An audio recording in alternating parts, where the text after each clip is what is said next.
At this time, we would ask both board members and the audience to please silence your phones, your tablets, or any other electronic devices so that the board's proceedings will not be interrupted. Naturally, we thank you in advance for your help with that. In today's public hearings, the board reviews correspondence has been submitted both in support of and opposition to each of the cases. The board reviews correspondence and recommendations from other government agencies in preparation for the hearings. And in today's hearings, staff will present the site plans, maps, photographs, and other documents that comprise the case record. At the conclusion of the staff presentation, each appellant will then have the opportunity to come forward and present his or her case for the appeal that's been filed. After the appellant's presentation, the board would hear from those wishing to speak in support of the appeal that's been presented. And then if the appeal has opposition, the board would then hear from those parties. Finally, after opposition presents its testimony, the appellant would have the opportunity to come back forward and make any rebuttal comments. Under BZA rules, an appellant has 10 minutes for a presentation if there's no opposition present. In contested cases, BZA rules allow for 15 minutes to each side. Of note, should the appellant wish to provide rebuttal testimony, some portion of time should be saved from that originally allotted 15 minutes. At the conclusion of each hearing, the board will deliberate and then vote on the case at hand. The board is vested with the power to act on these cases under the provisions of the Metro Zoning Code, specifically Section 17.40.180. All section numbers to which we refer today come from the Metropolitan Zoning Code, which applies to the entire jurisdiction of the metropolitan government and was adopted by the Metro Council and took effect on January 1st, 1998. I'll introduce the entire zoning code and make it part of today's record for each of the cases. The Metro Code requires a record of our proceedings.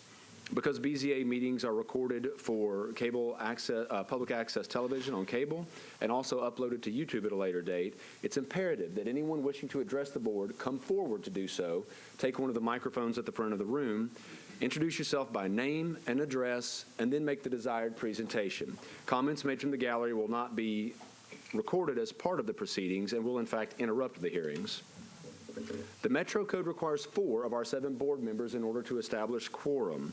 The code also requires at least 4 affirmative votes in order to grant an appeal.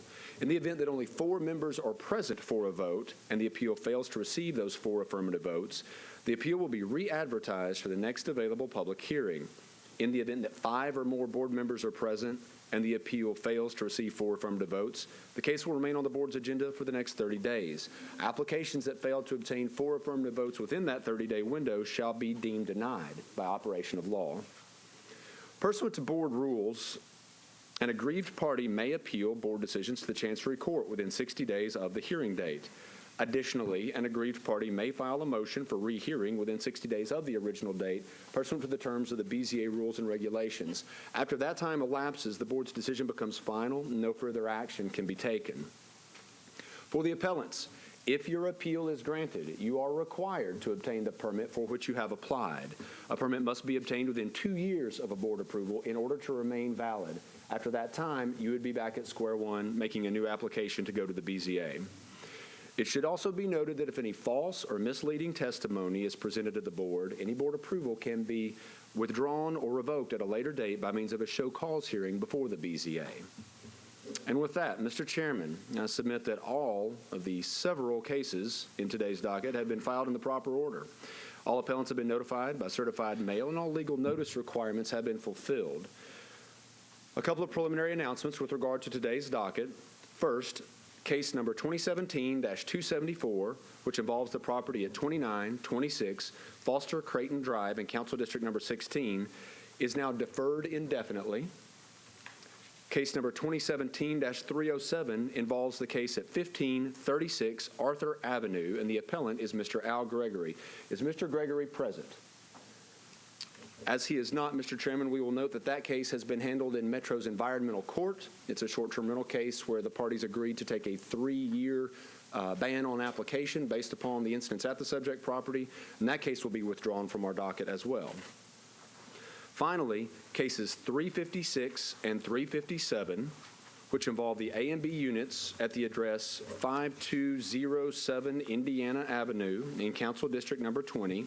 Both of those cases are deferred 1 meeting to December the 21st. Again, that's case 356 at 5207B Indiana Avenue and case 357 at 5207A Indiana. Both of those cases are deferred one meeting to our December 21st docket.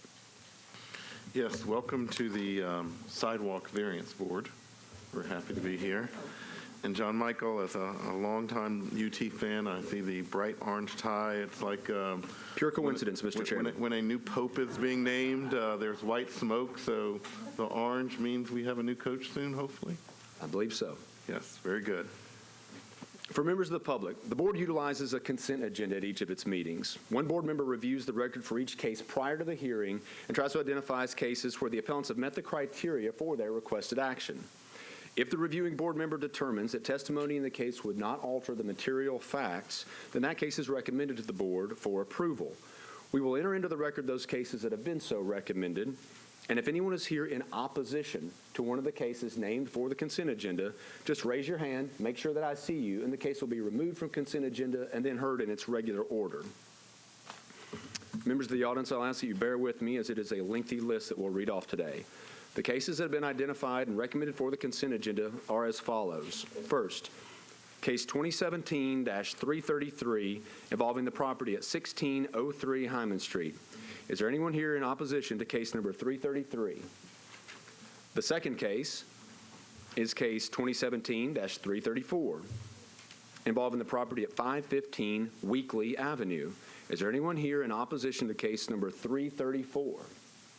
Seeing none, the next case recommended is case 2017-336 involving the property at 2416 Wooddale Lane. Is there anyone here in opposition to case number 336? The next recommended case is 2017-337 involving the property at 2912 Clifton Avenue. Is there anyone here in opposition to case number 337? The next case recommended for consent agenda is number 2017-338 involving the property at 1016 40th Avenue North. Is there anyone here in opposition to case number 338? Seeing none. The next case recommended for consent agenda is 2017-339 involving the property at 87 Donaldson Street. Is there anyone here in opposition to case number 339? The next case is 2017-340 involving the property at 1708 Knowles Street. Is there anyone here in opposition to case number 340? Seeing none. The next recommended case is 2017-341 involving the property at 1927 Delta Avenue. Is there anyone here in opposition to case number 341? The next recommended case is 2017-342 involving the property at 2525 Delk Avenue. Is there anyone here in opposition to case number 342? Seeing none, the next recommended case is 2017-343 involving the property at 1613 17th Avenue North. Is there anyone here in opposition to case number 343? Seeing none, the next recommended case is 2017-348 involving the property at 5600 New York Avenue, Unit A. Is there anyone here in opposition to case number 348? Seeing none, the next recommended case is 2017-351 involving the property at 5 Garden Street. Is there anyone here in opposition to case number 351? Seeing none, the next recommended case is 2017-354 involving the property at 642 East Campbell Road. Is there anyone here in opposition to case number 354? Seeing none. The next recommended case for the consent agenda is 2017-359 involving the property at 4126 Gallatin Pike. Is there anyone here in opposition to case number 359? Seeing none, the next recommended case is 2017-361 involving the property at 69 Willow Street. Is there anyone here in opposition to case number 361? The next recommended case is 2017-363 involving the property at 1136 Lebanon Pike. Is there anyone here in opposition to case number 363? Seeing none. We've got an addition to the consent. I got it. You got it? Yes, sir. Here are the conditions, right here. Perfect. I'll include those in the record. Yep. The final case recommended for the consent agenda is number 2017-365 involving the property at 6116 Robertson Avenue. Is there anyone here in opposition to case number 365? Seeing none, Mr. Chairman, we need to note that those are the cases recommended for consent agenda. I'll, of course, read the list of cases once again before the board takes a vote, but I need to note, and it's very important, that each of those that involve sidewalk variances in particular are conditioned upon meeting the recommendations of the planning department, each of which has the report in the file with their recommendations outlined with specificity. So again, the recommended consent agenda, as suggested, is as follows. Cases 333, 334, 336, 337, 338, 339, 340, 341, 342, 343, 348, 351, 354, 359, 361, 363, and 365. John Michael, we have a question about case 363. The councilperson from the area, Jeff Syracuse, has written us a letter, an email, saying, please do not allow the variance on sidewalk requirement. Lebanon Pike needs them. This is a commercial business and should be required to install them. We would like to hear this case. Very well. Case 363 will be removed from the consent agenda, the board's behest. And the others are fine for consent? All right, we would solicit a board motion on that action. Okay, those have been moved to the consent agenda. Is there a second? Second. Okay. I'm going to oppose case 354. I know that sounds strong. Okay. I'm just not in favor of it. Okay. So if you'll record that as neat. Okay, so all those in favor, well, let's just take is it 54? Yes. We'll take 354 separately. So all those in favor of case 354, well, any discussion? Do you want any discussion? No. Okay. All those in favor of 354 on the consent agenda being passed, say aye. Aye. Opposed? One. Okay. She opposes. Okay, passes. And for the remainder of the consent agenda. The remainder of the consent agenda has been properly moved, and is there a second? Okay, motion's been made, properly seconded. Any more discussion? Seeing none, all those in favor of the motion signify by saying aye. Aye. Opposed? Passes unanimously. Mr. Chairman, as you know, this is the point in our meeting when we like to take the opportunity to recognize elected officials who are with us for the meeting today. I know I've seen at least a couple of council members, so we want to give them the opportunity to come address the board on their cases of interest if they wish. First, I know I saw my friend Councilmember Nancy Van Rees. Councilwoman, do you wish to address the board? Very well.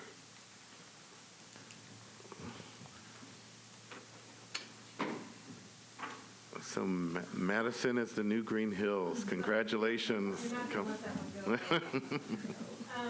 afternoon and happy December. It finally turned into winter in Nashville, so there you go that. First of all, thank you for your vote on consent on item number 354. I wanted just to make note of that, even though it's already been discussed. I wanted to come before you to let you know that this particular corner of East Campbell and North Graycroft is something that's been of interest to the neighborhood since the previous home burned down. And in real excitement of hearing of someone who wanted to build a single-family home, one story on one lot, just like we like to do in Madison on this corner. It is, however, unique in regard to the corner because there's a 20-foot elevation change from the top of the property to the low point at the intersection, which makes a challenge adequately to collect runoff and to get into the closed pipe system. So even though we are excited about being in the USD at this point, which triggered this sidewalk, I think that whenever we need an understanding of sidewalks, both on North Graycroft and on East Campbell, that they will be on the opposite side of the road because of the stormwater situation. So I wanted just to let you know that we spoke to the neighbors about this and they're in full support, and I, again, appreciate your approval on consent earlier. Thank you. And if I may, since I oppose that, the only reason I oppose that is because they were not going to pay into the in lieu fund, and we have a lot of applicants that are paying into the in lieu fund, and that Absolutely. was my only opposition. Yeah, I think that if it had been on a simple street, then they would have been happy to do so. Because of the 20-foot situation, I believe the cost of this sidewalk would have been upwards of $300,000 just to build the sidewalk. So it It was significant. And also one of the things I wanted to point out is when they bought the property to build this home, it was in the GSD at the time. So they were unaware of the fact that that was going to be part of their problem. So I welcome the new neighbor. I live very close to this area, but I do appreciate what you're referring to. And you won't hear me a whole lot be okay without sidewalks, but this particular area, because of the stormwater, is appropriate for the variance. Thank you. And I have a question then for Metro. So I don't have a good understanding maybe of how the in lieu fee is calculated. $300,000 to build a sidewalk sounds very extravagant. And I thought it was based on a certain, lineal foot with a set cost. The calculation that you're referring to with $300,000 is likely the actual construction cost in the field. Separate from that is the analysis of the sidewalk fund, $178 per linear foot measurement that is set annually by, or can be set as much as annually by the Metro Public Works Department. That is representative of an average of the costs of construction, depending on what size of sidewalk is required, what other stormwater or engineering issues may arise in the field. So some sidewalks probably don't cost quite $178 per linear foot. Others cost more. That's the average that's determined by Public Works in their analysis to reach that number. But that's what they kind of estimate. If you're paying in the sidewalk fund, it's based on that calculation. That's correct. Yes. So they may not have, in this case, paid $300,000. They almost definitely would not have paid $300,000 if they had paid in the sidewalk fund. Yeah, I think you'll see a lot of these larger lots. I mean, I don't recall how many feet it is on either side, but it was how. 530 feet. Yeah, it's 530 square feet, so it's linear feet, so that's significant. I know that there are others on the Metro Council that are going to do our best to get as many of these types of things clarified before they get here in the future. So thank you for your Councilor, we support. appreciate you being here, and good luck with all the things that are going on in Madison right now. Thank you, David. Thank you. Mr. Chairman, we're also joined by Councilmember Scott Davis from District Number 5. Councilman.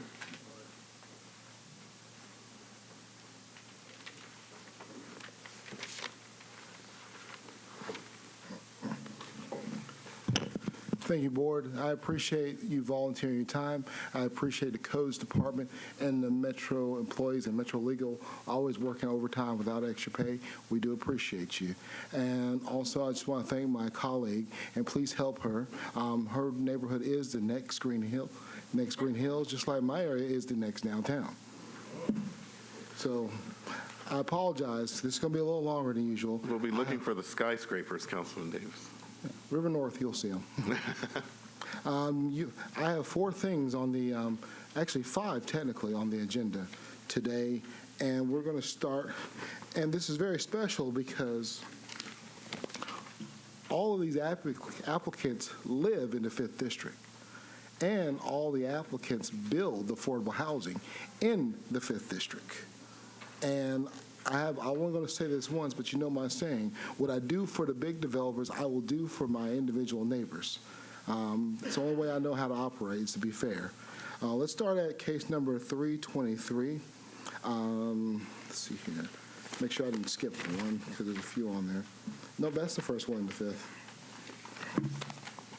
Reggie Howard. Reggie Howard is a pillar of my community. Grew up in Nashville, lives in the 5th District. Reggie is building affordable homes on Fern Avenue. Yes, I said affordable on Fern Avenue. I would love for Mr. Howard to be exempt. He's got legal counsel here that will help him present, but I'm here to tell you that I'm in support, and the neighbors around him are in support. And right now, it will significantly impact the cost of the homes too, if he does not get this variance for the sidewalk. And I'm asking very nicely that he be also exempt from the in lieu fee, because the amount of housing that he builds here and the amount of housing that's done, he's put a lot of money back into the system already, and pays his property taxes and all his business taxes, from the 5th District and most of his building. And that is it for that case. But please, and if you choose to rule against him, if I'm not here, let me please allow him to do a deferral so I can stay longer. Okay, going to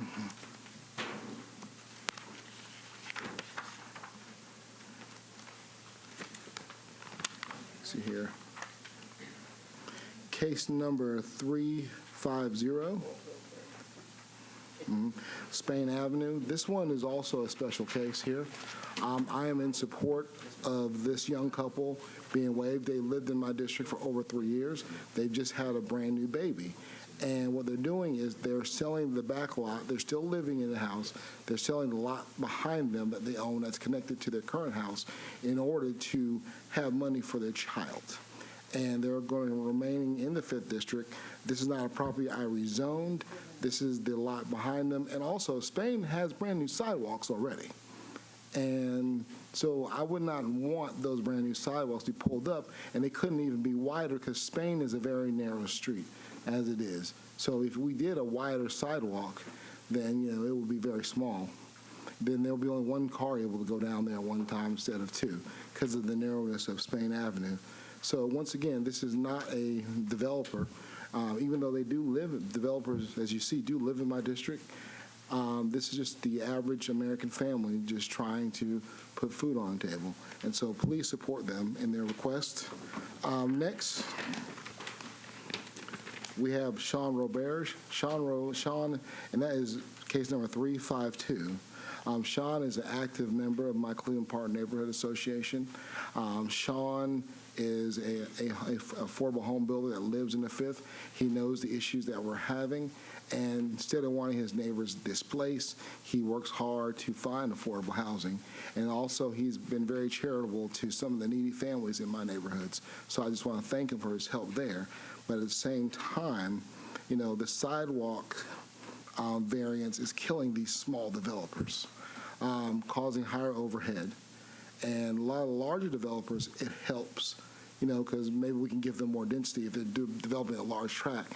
But those who are building these homes that they're not going for rezoning, they're trying to build what the neighborhood wants and building affordability, it makes it very difficult. So if we can please, you know, waive him from this the sidewalk bill on Steinbeck, I would greatly appreciate that. Also, because Sean is doing his second one, and I'm looking at, he is barely in the required zone. John Michael, can I give this to the board? Sure. I don't want to. That's where it stops.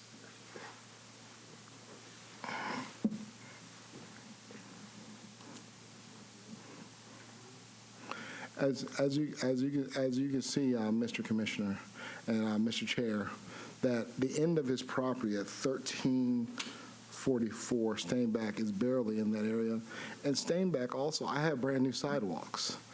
Lots of times in my neighborhood, everybody wants more sidewalks, but I make developers with those large developments, I put in SP that they do a lot of sidewalks.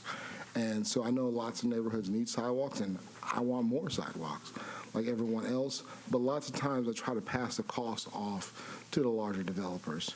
And so I don't have to hit the small ones over the head like Sean and like Mr. Howard and some of the others. But at the same time, I know there may be some repairs needed, so I'm just asking the board kindly if they can waive my citizens from the ordinance and also allow them not to pay in the lieu fee, because I need more affordable housing, and what's going to happen is the cost and the lieu fee cost will go into the build cost, and that's with any business. You know, and I still want to be able to live in the 5th and not be homeless, so they can't not make a profit off the building, even of an affordable unit. And I'm happy to say, you know, different note, that on Cherokee Avenue, we have houses people are moving into this week that are brand new, 3-bedroom, 2-bath, bought for well under $250. So we're moving in the right direction. It's because of great individuals like my citizens behind me. I just want to thank everyone for their time, and God bless you all. I've got a question. Yes, ma'am. You spoke about the housing being affordable, and how is it assured that it will stay affordable? Well, I don't know, but by trusting my my citizens that live in the neighborhood, they come to the meetings and hear the same issues I do.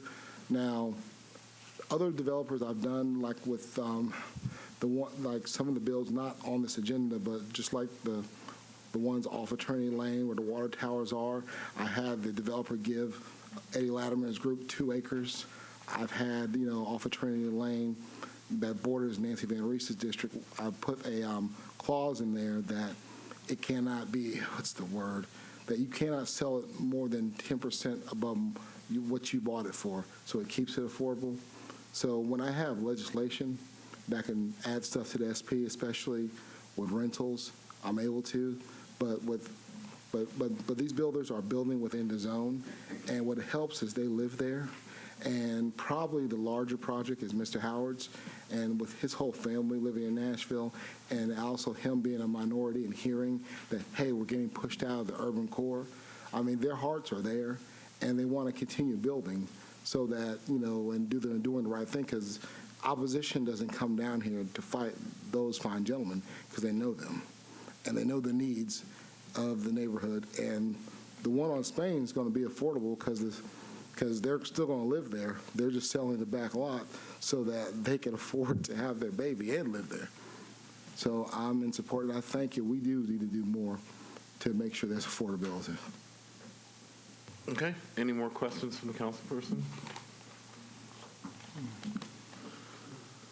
John Michael, can we just talk, what's the 30-second version of why we even have the sidewalk bill, and what's our role in this process of variances or not? In very brief form, the council determined, based upon its studies, that Nashville is far behind in terms of its sidewalk network compared to other cities of similar sizes. Hence, more stringent sidewalk requirements were put in place under the zoning code in order to generate either more sidewalk construction or, as a more aggressively applied alternative, more contributions into the sidewalk fund, with which the metro government can then build sidewalks in larger portions, blocks at a time, if you will.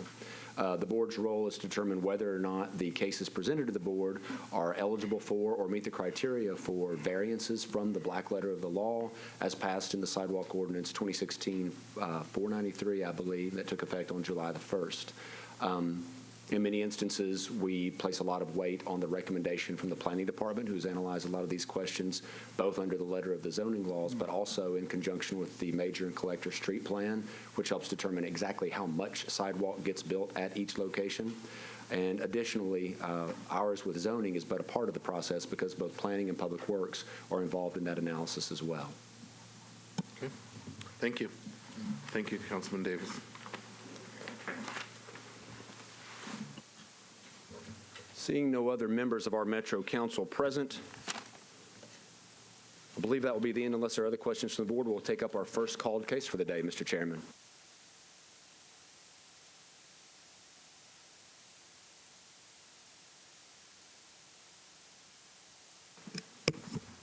Mr. Chairman, case 2017-304 involves the property located at 4708 Langston Drive. The appellant, Mr. David Manor, is also the owner of the property. If Mr. Manor is present, please come forward to the front table in order to make your case. The request is for a variance from height restrictions involving with a fence. The property is zoned RS10 at this location. The specific request is for the construction or maintenance of a 10-foot solid fence at the front facade of the residence. Comes to the board under 17.12.040 E as in Edward, Part 26 of the Metro Zoning Code involving height of structures on the subject property. You have a letter, or specifically an email, in your packet from the district council member for District 26, Jeremy Elrod, expressing his opposition to the variance request. However, is there anyone here in opposition, in person, opposition to case number 304? There is one. So the appellant will have 15 minutes to make the desired presentation. Bear in mind, if you wish to save some of that time for rebuttal, save it out of this original 15 minutes. After the original presentation, we'll hear from the opposition. Mr. Manor. Please press the button. Thank you. Yeah. Good afternoon. I'm requesting a variance because I have a problem with my neighbor. My neighbor has been pretty much for the past 6 months been very unreasonable. The neighbor and I've had an ongoing problem. The police have been called 6 times. We have had 2 altercations. We have had, the neighbor has egged my cars twice. It's ongoing. Every time I come out in my driveway, I'm being watched. He doesn't work. He's always there. And so the individual is constantly harassing and bullying. And I don't know, we went to a mediation session here at the courthouse, and that didn't last very long. The individual was very hostile, and things haven't gotten any better. And the police told me to put a fence up. I need to put a variance up because I need to block his view of my driveway and my yard, because I don't like being watched all the time. I have various photos I've taken of my driveway, of the individual, you know, basically when the person has got three, what do you call that? When codes comes down because the person doesn't cut their grass 3 times, but the guy will sit and watch me mow my grass for 2 hours, you know, and basically threaten me the whole time. So all I'm asking for today is a 2-foot variance so that my fence will block his porch and will block his the side of the house where the kitchen window is, because I'm sick and tired of feeling like I have a target on my back. When I saw the request, the first thought I had, I looked it up on Google Maps, was I wasn't exactly sure which neighbor you had a complaint with, and it's 4710. one on the other side of your driveway, right? Right. And how much space do you have between your driveway and his property? Because it seemed to me like I understand why you would want a fence, but I'm not sure why you wouldn't do just, plant arborvitaes and other things that are. The individual is always there. When I come home, the blinds will open, the window will come up, the yelling, the screaming doesn't stop, or else the psycho move where you slide the Right. blinds. It's like anybody come into my house, he'll come out, he'll take pictures of them, take pictures of their car. The harassment doesn't stop. I'm just saying that if you're wanting a visual block, why is it necessary to have it through a fence? Because it's right close. Right. It's really close. That's not my question. Why is the fence necessary other than tree, planting Leland cypress, so to, 18 months from now. The individual has come on my property, knocked over my bird bath, attacked my bird feeder, That's not attacked me. answering my question. The 2 feet, you've said that the 2 feet that you need outside of codes is for a visual block, not a physical block, a visual block. If the guy comes on your property, an 8-foot fence should keep him from that. Right. Why do I need it? Because the land also drops, and so by the driveway, it also drops down, and so it's not on level. His house is higher than mine. Okay. I have pictures to show all that.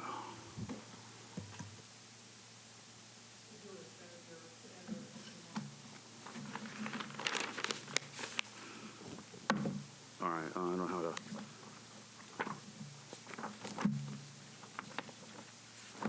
Okay.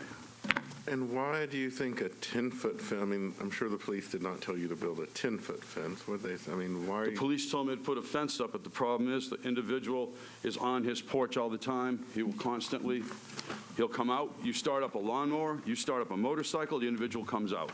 The individual is mad at me. He believes that I've messed his yard up or whatever. The individual will sit and look and watch you mow your grass the whole time.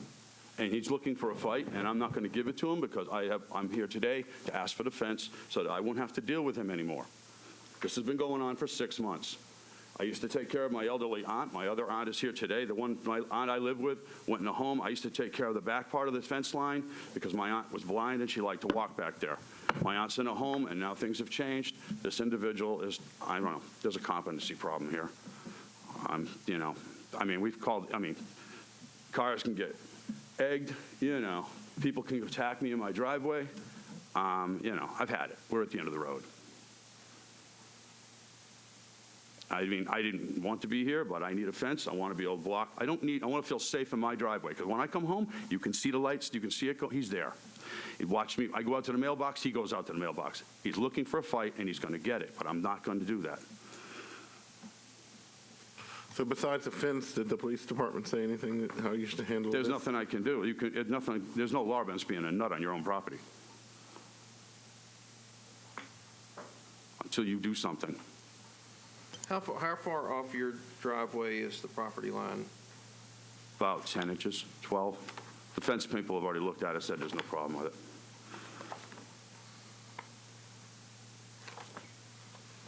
And so is the 10-foot, It's, you can put up an 8-foot from what I understand. I just need 2 more because of the way the land goes. And it's like, right, why do you need, I mean, I guess, I'm thinking the whole thing through, I just want to understand it, because your driveway, one of your main concerns is his ability to look out his window and see you, and you said that an 8-foot fence would still allow him it'd still be too low. to see over.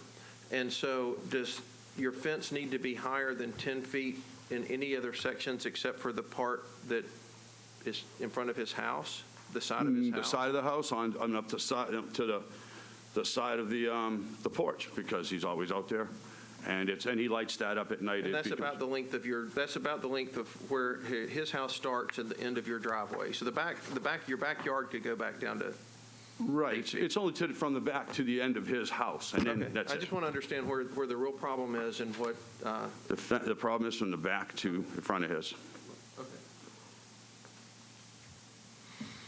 Any other questions? We're going to hear from the opposition, and you'll be able to come back and respond. Is there any other questions? Okay. Let's hear from the opposition. Please come forward. Those who wish to address the board will need to come forward and take a seat at the front table, please. Please come forward if you want to speak in opposition.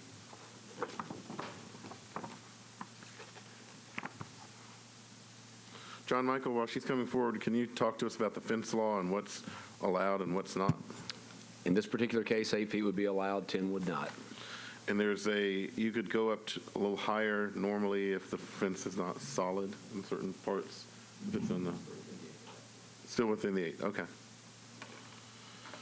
Please identify yourself for the record, your address, and why you are in opposition to this case. My name is Betsy Ketstever. I live at 603 Elysian Fields Road, and I retract my opposition. Oh, okay. Thank you for being here. Is there anything else? No. We'll have the applicant come back forward.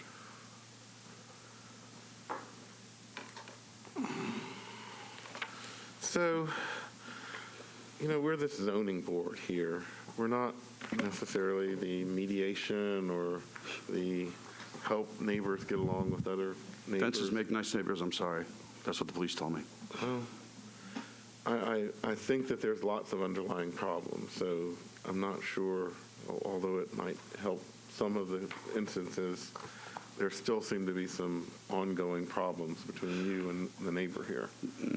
Not at the moment. We're just, the fence would mitigate a lot of the problems. There's just nothing to it. And so you wouldn't have anything to do with him, he wouldn't have anything to do with... Exactly. You just, the wall. No, once my aunt, not this aunt, but my other aunt went in the home that I took care of, I've lived there for over 30 years. You have? Yes.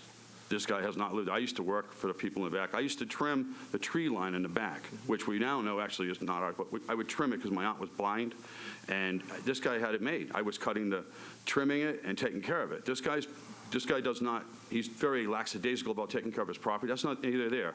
But I would do it because my aunt did it until she kind of got too blind, and I did it to help her.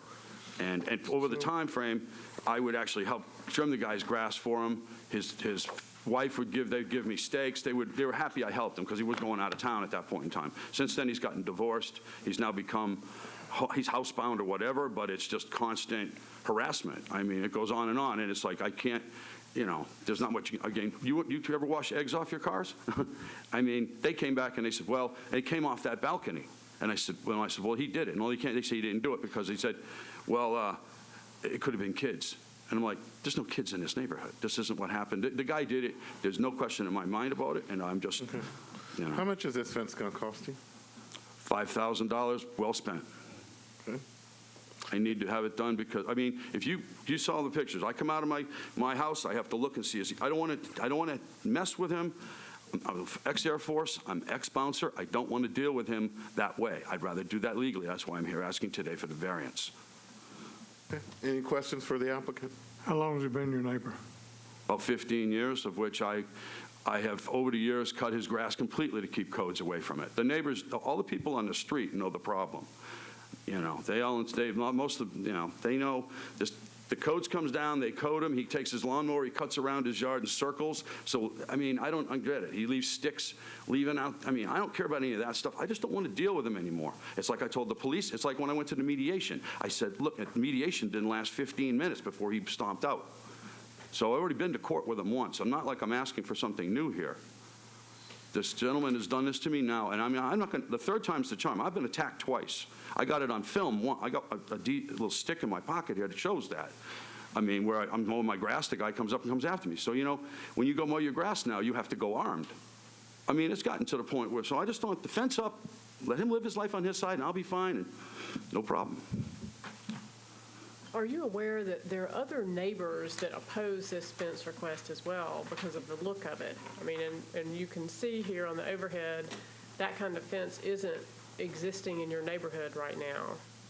And so I'm wondering, as Mr. Taylor brought up, why a landscape perimeter would not be as effective. Because, again, the gentleman, it's something that needs to be dealt with now. I mean, the guy he'll stalk you. You'll be sitting there working in your driveway, and you'll have I've had to have my property come down and have it measured. I've had to put cameras up to stop that's the only thing to stop the attacks, and it's to stop the egging. This is what's had this. I didn't want to do this, but again, this is what I need to have done. So I can't wait for foliage to grow while this guy comes out. Well, I'm just wondering, I mean, you have the ability to build a fence. You just wanting to build a taller fence. It's just a little bit higher, so I don't have to, where he stands on his balcony, it's down at me. It's yelling and screaming at me that goes on. But you did say, though, that there was only 15 inches from the end of your driveway to your property line, right? I mean, I was trying to get to that question. As why you can't, why not a bamboo? I mean, I'm not trying to solve your foliage problem, but there are a lot of ways to do that. Bamboo wall, other kind of things that'll grow taller. But you said there was 15 inches, and with an 8-inch, it sounds like on your drive. You got to give me a second. I know you're eager, but you got to give me a second. I've been waiting a long time for this. Yeah, I know. That's what I'm saying, and I acknowledge that. But it sounds like that with only 15 inches, that would be very difficult to plant foliage on the side of his house where he is watching and causing you issue. Is that correct? That would be correct, yes. I mean, it's... I have a question. I don't understand these pictures, and I'm holding one. That's the front of my house, looking at his house next to me in the background. That's just the proof that I put the sign up. Do you mean the sign is in your yard? Or Yes, it is. I'm the one requesting it. But it looks like your yard is higher than his yard. Not when you go to the driveway. You'll see that his house is higher than mine, and it goes a lot lower than by the driveway is. So yours is up the other Yeah, direction. so if it was level, I wouldn't be here today. But your house is the other direction from his. My house is... The grade goes to another neighbor. Is that true? There's a grade obvious in this picture. Yes, the driveway is on the opposite. That's looking at his. That's my house. There's a driveway. It drops down, and then it goes up higher where his foundation is. Okay, thank you.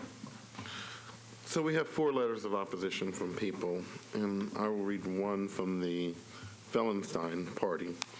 We are against allowing a 10-foot fence in our front yard of our neighborhood.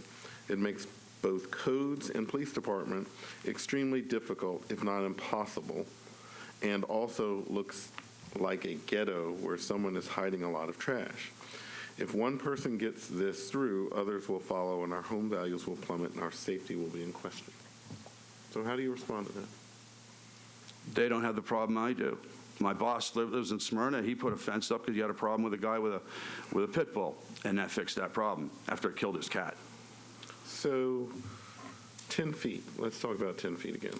Mm-hmm. That's the height of a basketball rim. So when you see someone slam dunk. It's 10 feet. It'll be, or I could change so I could have 10 feet till it comes down where the ground lowers, and 10 feet really would be 8 feet. That's what I'm asking at. See what I'm saying? It would be 8 feet down. It would be 8 feet maybe then down to where the porch is, where the ground drops, and then we level it out at 10 feet, which would really be 8 feet because of the way the ground is dropped. But it's still, the fence itself, the height is 10 feet still. Yes, I need to block the individual. I'm watched all the time. I mean, I am literally watched. I feel like I have a target on my back, coming and going. I go to my mailbox, the guy's going out too. I mean, he's fixated on me. But the fence isn't going to stop him going out to the mailbox. I don't mind him going to the mailbox. It's just when he's looking for a fight. You think this is really going to solve the problem? I do. It'll deal, sure, well, go a long ways towards it. So I guess if I were to entertain this request, I'm almost only, I'm thinking that, you know, the only part of your property where a fence can deviate from codes would be from, you know, the edge of the front of your home to Back the driveway back, and then to basically the end of the back of your driveway, which, you know, looks to be about a 20-foot stretch, and then everything else would be compliant. Right, that's what, I mean, that's because the ground is lower. And I'm not saying, and compliant means it's up to somebody else to determine. I'm not, you know, you were saying something about a 10-foot fence being an 8-foot. What I mean, measured as codes measures it, it's supposed to be, I guess in some ways in the front you can have 6 foot by code without coming here. In the back you could have 8 foot without coming here. Mm-hmm. The rules are all published. But just for that one little section, I might The driveway be willing to down discuss to- with my colleagues about entertaining that. But that would be an acceptable solution for that, just that narrow section, not for the entire length of the property. To you. Right, just, oh, yeah, 8, and then we get to where the porch is, and it gets higher, because I don't, as you can see, watch me for 2 hours. I mean, it's like you're already under code. You've already been coded 3 times for not cutting your property, and you're going to sit and watch me because you hate me. Well, that's good. You can hate me all I want. I can take it, but I want the fence so that I don't have to deal with them. Any other questions for the applicant? Not for the applicant, but for my fellow colleague, but we can Okay. close the hearing. Yes. And then Any other questions? Okay, thank you. We're going to close the public hearing discussion. I think I was thinking something similar to what you were thinking, that part of the fence might be 10 feet high. Is that what you were saying? Yeah, I mean, like I said, the only, I mean, I don't know what y'all are thinking, but we have someone who is asking for, you know, a 20% change. Again, a 10-foot fence is a very tall fence. I've never seen a case involving a 10-foot fence in front of our board, and we No. have 4 letters of opposition to this, actually. Well, and I think that matters, and at the same time, I think that, you know, you have an area, the area that is important is the area where it's very difficult to plant vegetation, which would have been the obvious. I know the applicant doesn't agree with this, but why not 8 foot in that section, not 10 foot? I think he legally can do 8 foot now, and he's saying it's not because of the slope, because his driveway goes down, and then the other house comes back up. If his driveway, he put an 8-foot fence, it is the equivalent, I think he's saying, of a 6-foot fence, because the neighbor's house comes back up, and so he can still see over. So I think it's, John Michael, can you put 8 feet on the side of this property? Yes, so I would be willing to go along with what you're saying and grant 10 feet high, maybe to the end of the house, and then it would have to comply with code from the house to the street. yeah, from kind of the front setback of the home, right, the front setback, so that it's 10 foot at the side of the neighbors, The 10 feet ends at the edge of the home. at the edge of the home, not the edge of the deck. And it could be the deck. I'm good. I mean, I was just thinking, and again, I'm not deciding. I'm empathetic to the person's situation, and it sounds like that there's been an awful lot of history and also effort to try to fix it. And so, you know, the one person, we had letters of opposition. I understand. I don't know how much talking. Yeah, we just have what's in front of us. So. I do not think he has met the standard for the requested variance. So respectfully to my colleagues, I don't think he's met it. He can build the 8-foot fence. I don't think that solves the problem anyway. And I'm not opposing that. I'm just, you know, again, I'm always kind of think of it as. I wonder if the neighbors would oppose it even if he did what he can legally do without coming here. And I think they just don't want a fence, period. They wouldn't want the 8-foot any more than That's the what 10-foot. yeah. So I tend to lean toward thinking what you just said, Mr. Taylor, that there could be partial variance, so to speak. In other words, an 8-foot fence with one section of it being 10 feet. And I was thinking about what one of the neighbors had said about safety and whether police could see around, or so I was even thinking about possibly the lower part of the fence having some kind of see-through wood or something. But this obviously is a problem, and this person is obviously having some issues. And so I would like to see us be able to help them in some way. I wonder if the compromise would be a 10-foot fence to the end of the home and then no fence from the edge of the home to the street, and that way the neighbors wouldn't see the 10-foot fence as readily because it's tucked back in there. Well, I think you should be able to do what codes allows, but I guess we're getting a variance. A trade-off. Any other thoughts or discussion? Ready to vote? Does anyone have a motion? I think we might be opening up a can of worms we don't want to get into, personally. We have codes, we ought to abide by it. Okay, anyone want to have a motion? Okay, well, I'm going to move that we disapprove the request because he's not met the standard for variance. Okay, motion's been made. Is there a second? I'll second it. Motion's been made and properly seconded. Any discussion? Seeing none, all those in favor of the motion signify by saying aye. Aye. Hands opposed? So 3-3. Motion fails. Another motion. Okay, well, I'll move that the fence be allowed to be built at 10 feet high to the, parallel to the edge of the home, with no fence being built between the edge of the home and the street or the telephone pole, and that the hardship is the topography. And I second that. Okay, motion's been made and properly seconded. Discussion. Seeing none, all those in favor of the motion signify by saying aye. Hands. Hands. Okay, 3. And opposed? 3-2. 3-3. John Michael. It's like UT. We can't get a ruling here. Sorry about that. In a similar manner, the case will stay open for 30 days in light of the fact that the board was unable to obtain 4 affirmative votes. Therefore, on our next docket at December the 21st, this case will reappear on the docket. Any board members who are absent from today's proceedings, namely Mr. Harper, will have the opportunity to review the case file and the video of today's proceedings and cast his vote on that occasion. With that, the case is over for today, and we'll move on to the next docketed case, Mr. Chairman. But that doesn't keep him from building a code-compliant fence at any time. Only permit requirements. Mr. Chairman, the next case is 2017-311. This involves the property at 5502 A and B Urbandale Avenue. This case was previously brought to you by the appellants Alex Crawl and C&H Properties, LLC, the owners of the property. In short, it involves a sidewalk variance request.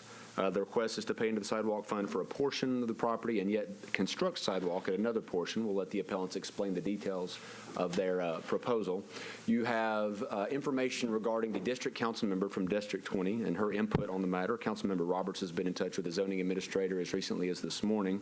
And so before the appellants come forward to address the board, we may want to have a little input from the zoning administrator toward that end as I show you the slides for the presentation.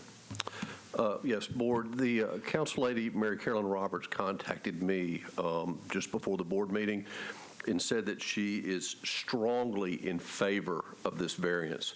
She said that that these applicants had met with 2 different neighborhood associations on site, and they were able to gain the wholehearted support of both neighborhood associations, as well as the council lady had been on site and is very familiar with this, and she wholeheartedly supports this. She strongly asked that you please approve the request. And it was originally on consent, wasn't it? Originally recommended for consent due to a recent change in the recommendation from the Planning Department. I need to note to the board that the Planning Department has in fact suggested that this is an appropriate case for deferral to a later date. However, of course, it is the appellant's case and they don't necessarily have to defer the case. The board could take up that question if they wish. Having heard from the district council member on the subject, I think that gives a full body of information for the board's consideration.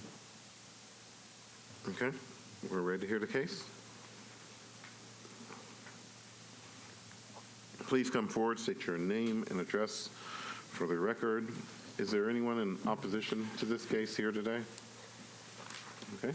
Not in opposition, but in support. Okay, very good. Thank you. All right, my name is Alex Craw. I live at 7712 Riverview Bend Drive in Bellevue.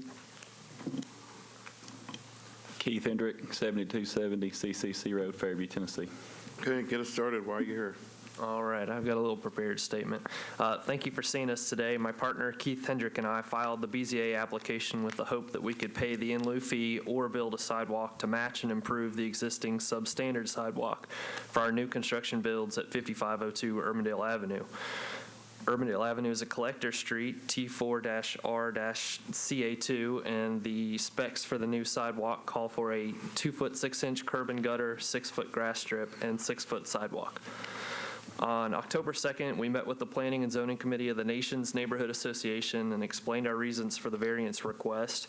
We showed them an example of the sidewalk we wanted to install, which would improve the existing substandard sidewalk and Urbandale Avenue. That same 5-foot sidewalk was just installed further up the street on 2 new construction builds at 5514 A and B Urbandale. And those building permits were pulled in the spring before the sidewalk ordinance went into effect, and they just finished construction last month. The Planning and Zoning Committee agreed with our opinion versus building to the collector street specs for our property. On October 10th, we met with District 20 Councilmember Mary Carolyn Roberts to get her feedback. She felt strongly that we build the 5-foot sidewalk to match the new construction up the street, and that building the sidewalk would be a much better option than paying into the contribution fee or building the sidewalk per the collector street specs.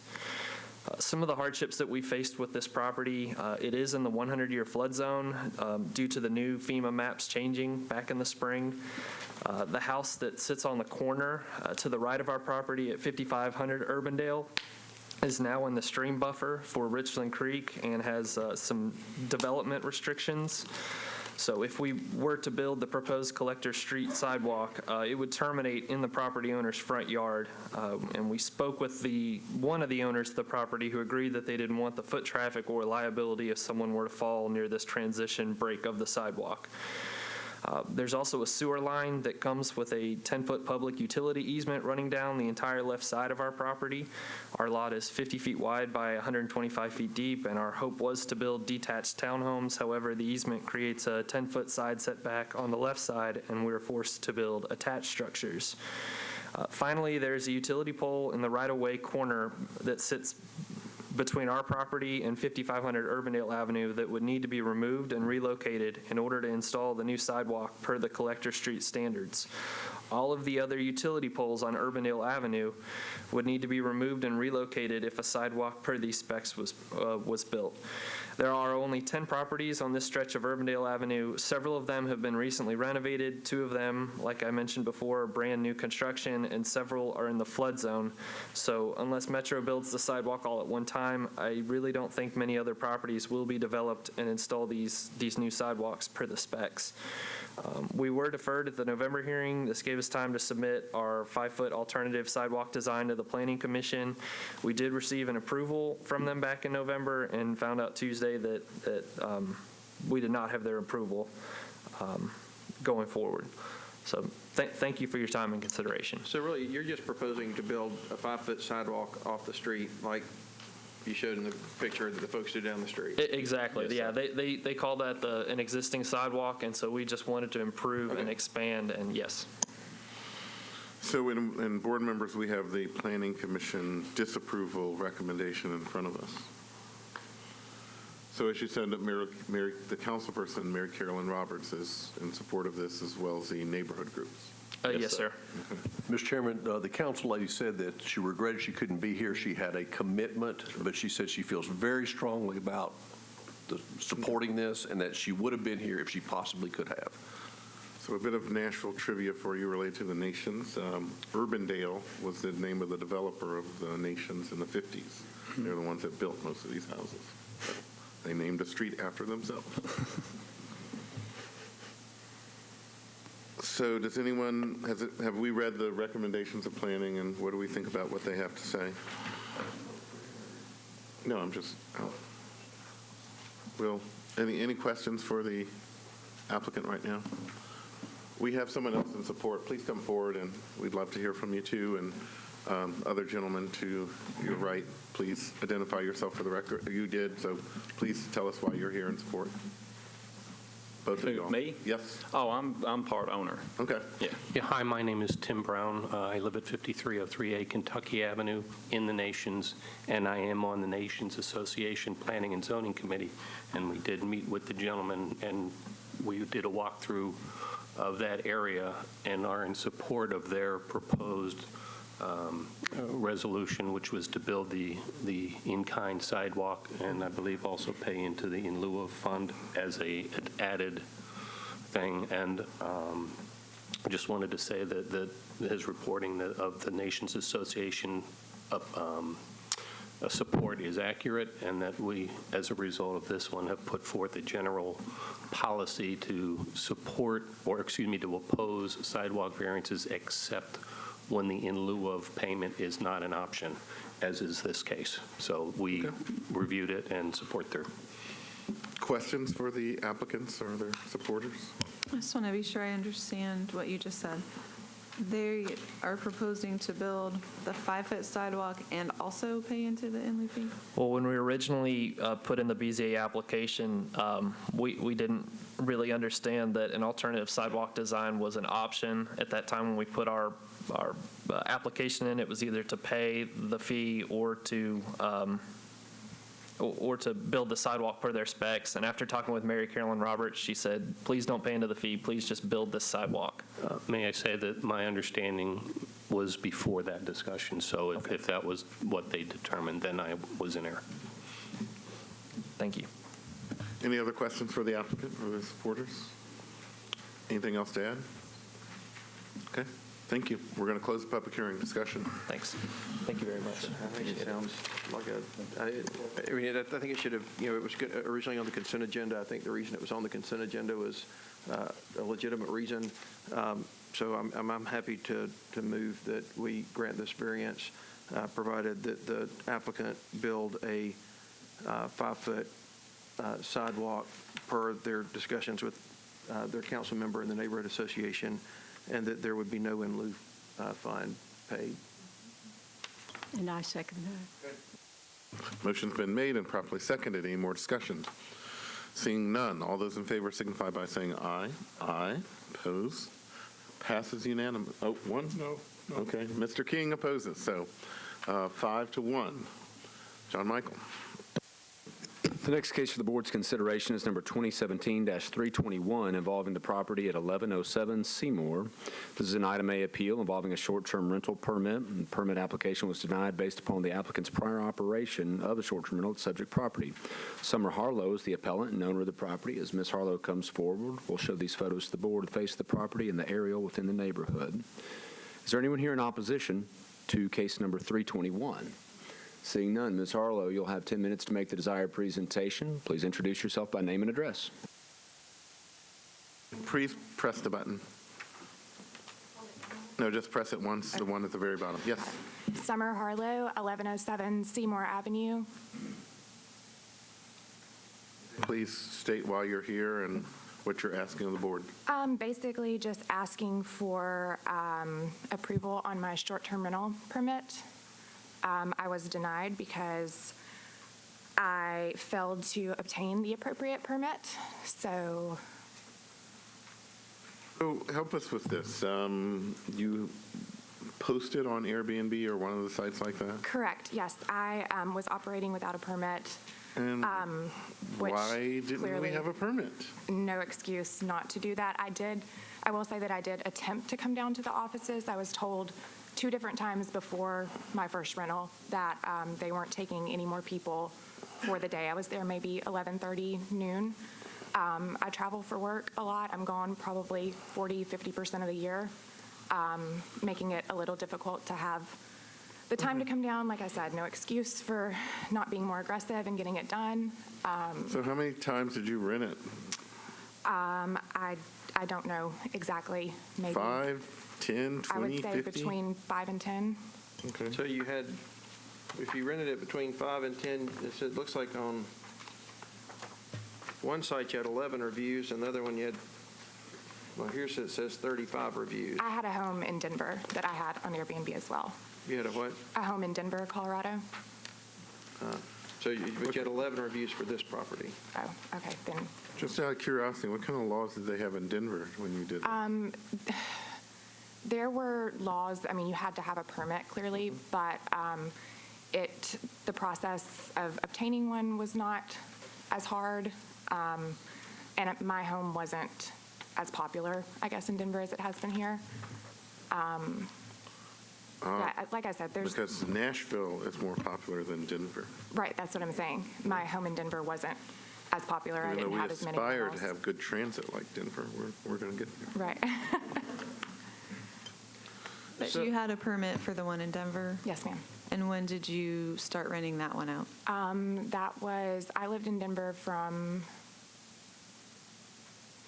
I bought that house in 2013 and I sold it in 2015. And I didn't start Airbnb until probably the last year. Is this your primary residence? Yes, sir. And you say you can sleep 14. Of course, it says in your profile you can sleep 14, which is kind of against the code also. It was 5 bedrooms up until about 3 or 4 months ago, which would fall under the 14, correct? Right, but that's illegal, right? You can't have 14 people in a Airbnb. I thought that it was double the amount of rooms plus 4, so that would be 14. No. 12. No. 12. No, if I have 5 bedrooms, double is 10 plus 12 4 is the most people you can have in an Airbnb. Okay, period. Doesn't matter how many bedrooms you have. Okay.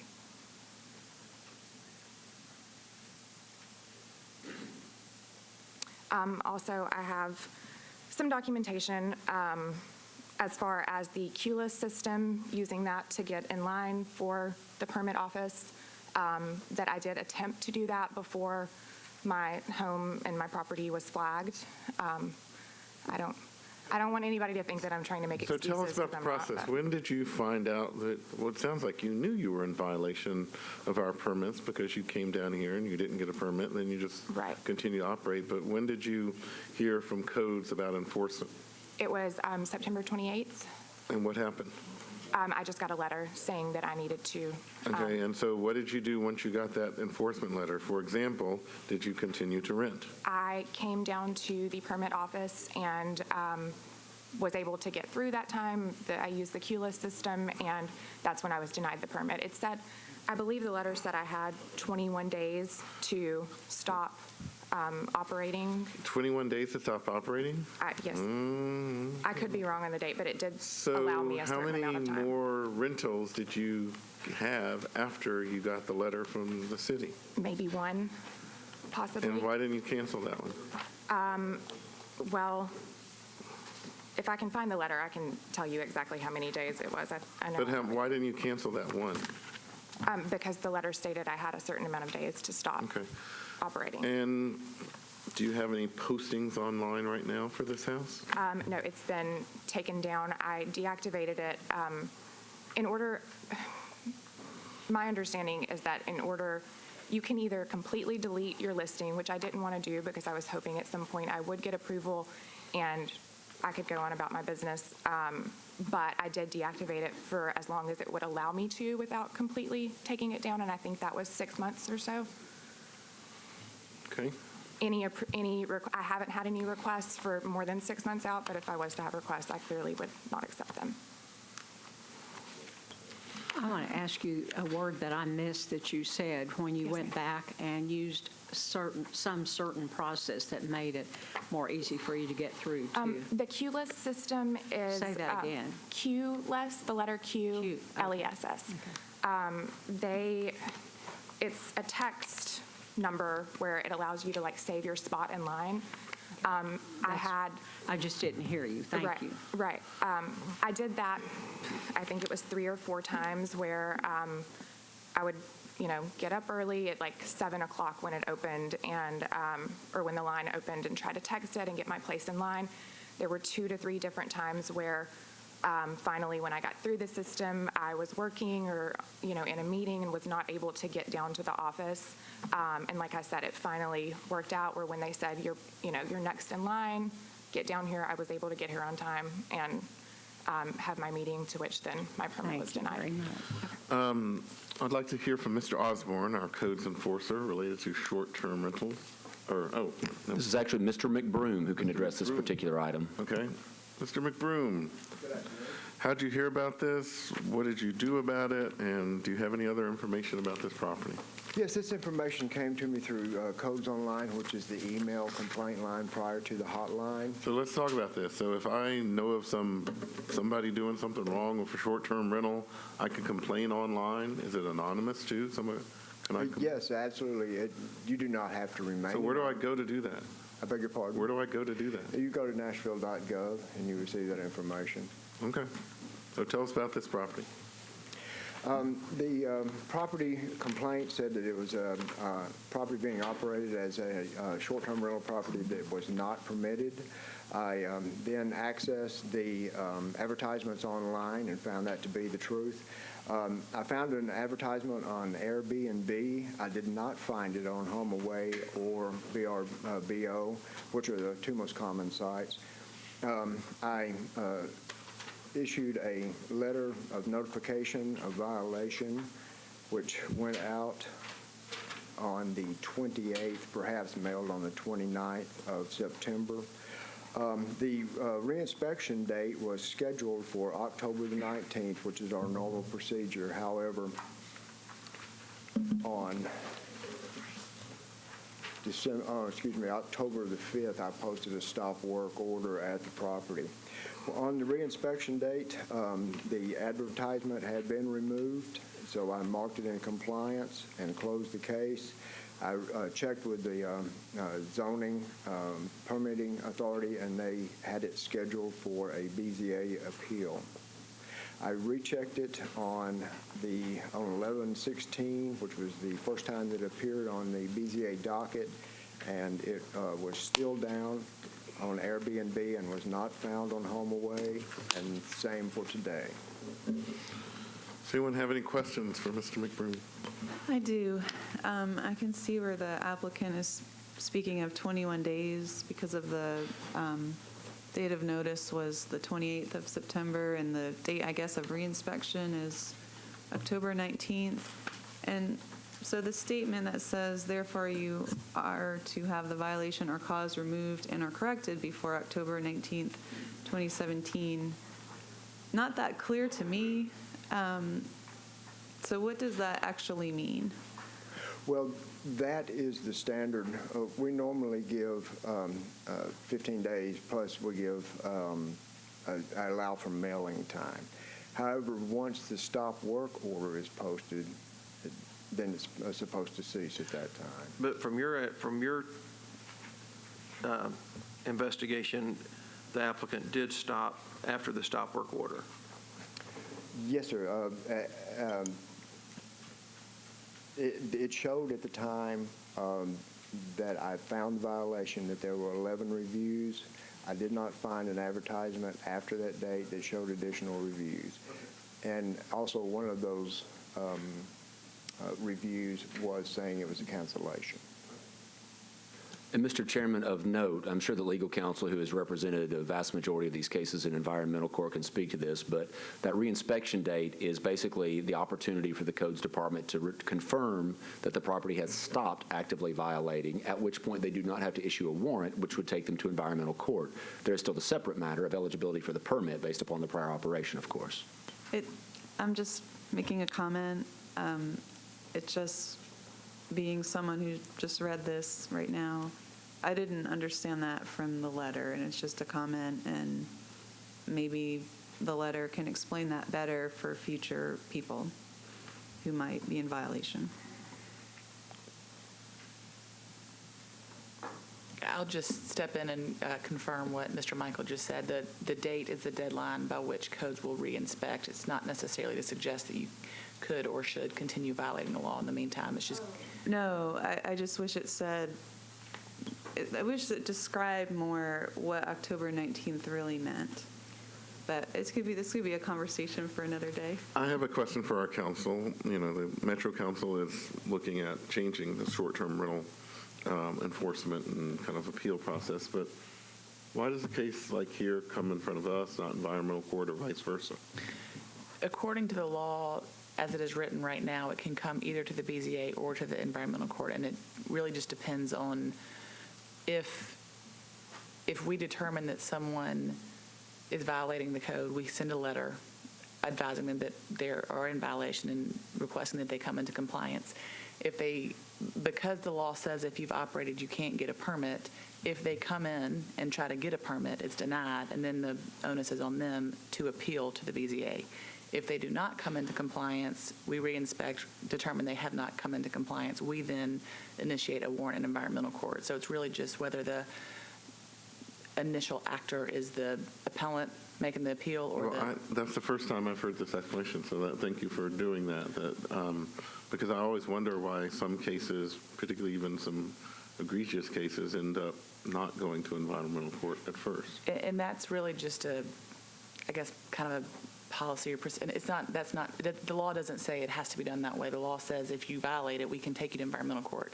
The abate notice is something that we do to give someone the opportunity to come into compliance, and just, again, to kind of separate some of the more egregious actors from others, because the law does contemplate that they can come to the BZA, but in order for them to come to the BZA, they either need to self-report and be denied, or if they act pursuant to our abate deadline and are trying to come into compliance, then they would also be denied. If they don't come into compliance, then we would initiate the warrant.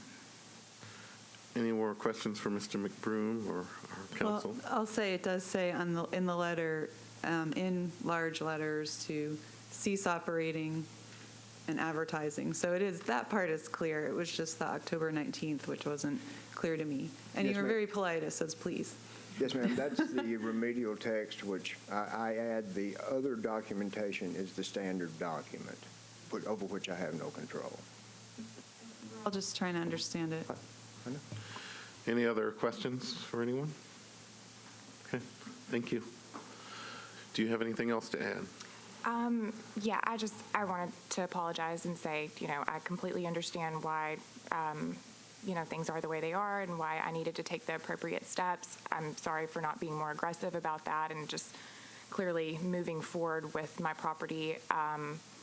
Short-term rental has really allowed me to be able to live a lot more comfortably, being able to, not live paycheck to paycheck, because like I said, I travel for work. I can rent my house out whenever I'm not there, not have to get a roommate. So when I'm home, I can have my home, and it's just been a really great thing for me, and definitely want to do whatever I need to do to be compliant and go by the rules and not have another issue like this. I have a question. Yes, ma'am. If you rent your home only when you're gone, how do you enforce any kind of noise ordinances that our city has? If you're not there and not on site, who makes sure that your guests are complying with Nashville's law? Right. I have a $500 security deposit that I make very clear. That's not just if they break something or if something goes missing. It's also if they are to violate the rules. I've had one renter that I did get a complaint from my neighbor, and I immediately handled it. I have a great relationship with her, and she'll text me or email me and let me know. But I'm very strict about that. I want to make sure that this in no way is going to inconvenience my neighbors whatsoever. Any other questions for the applicant? Anything else to add? No, sir. Okay, we're going to close the public hearing. Discussion.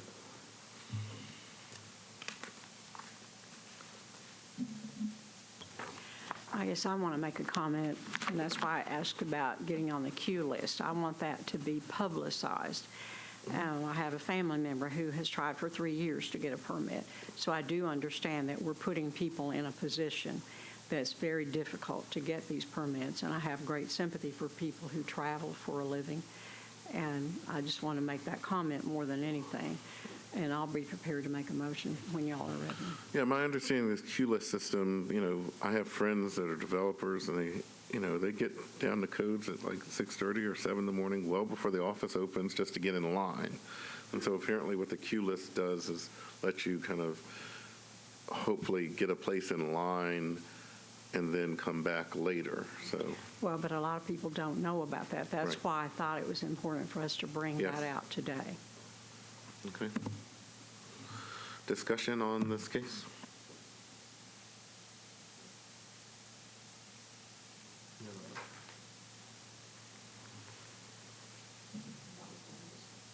Then I'm prepared to make a motion that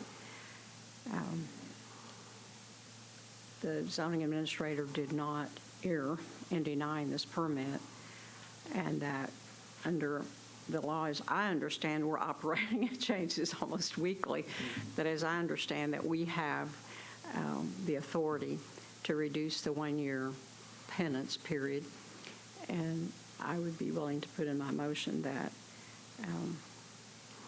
it's my understanding that there has been no rental there since September, and this is December, that we make this applicant accessible to apply for a permit, knowing that she will be told what the rules are about that immediately.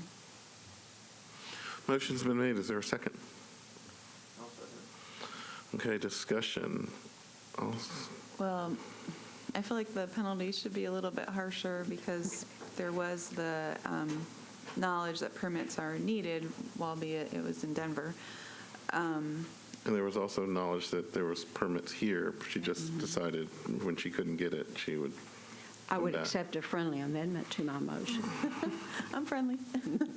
But I was thinking more 4 to 6 months. I'm not sure if that's as friendly as you wanted it to be. You're So saying.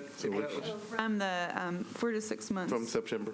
From the, So no, not From the September. October 6th stop work. October 6th. Okay. So I would be So which happy one with is it? any, I know that, right, So what is it, you 4 would or say 6? February 6th eligible, I'll go with 4, maybe that's a common ground. February 6th eligible. No, she's saying 4 months. You're right, but that would be Yeah. October, November, December, January, February. Still count by my fingers. My 4 fingers say February 6th.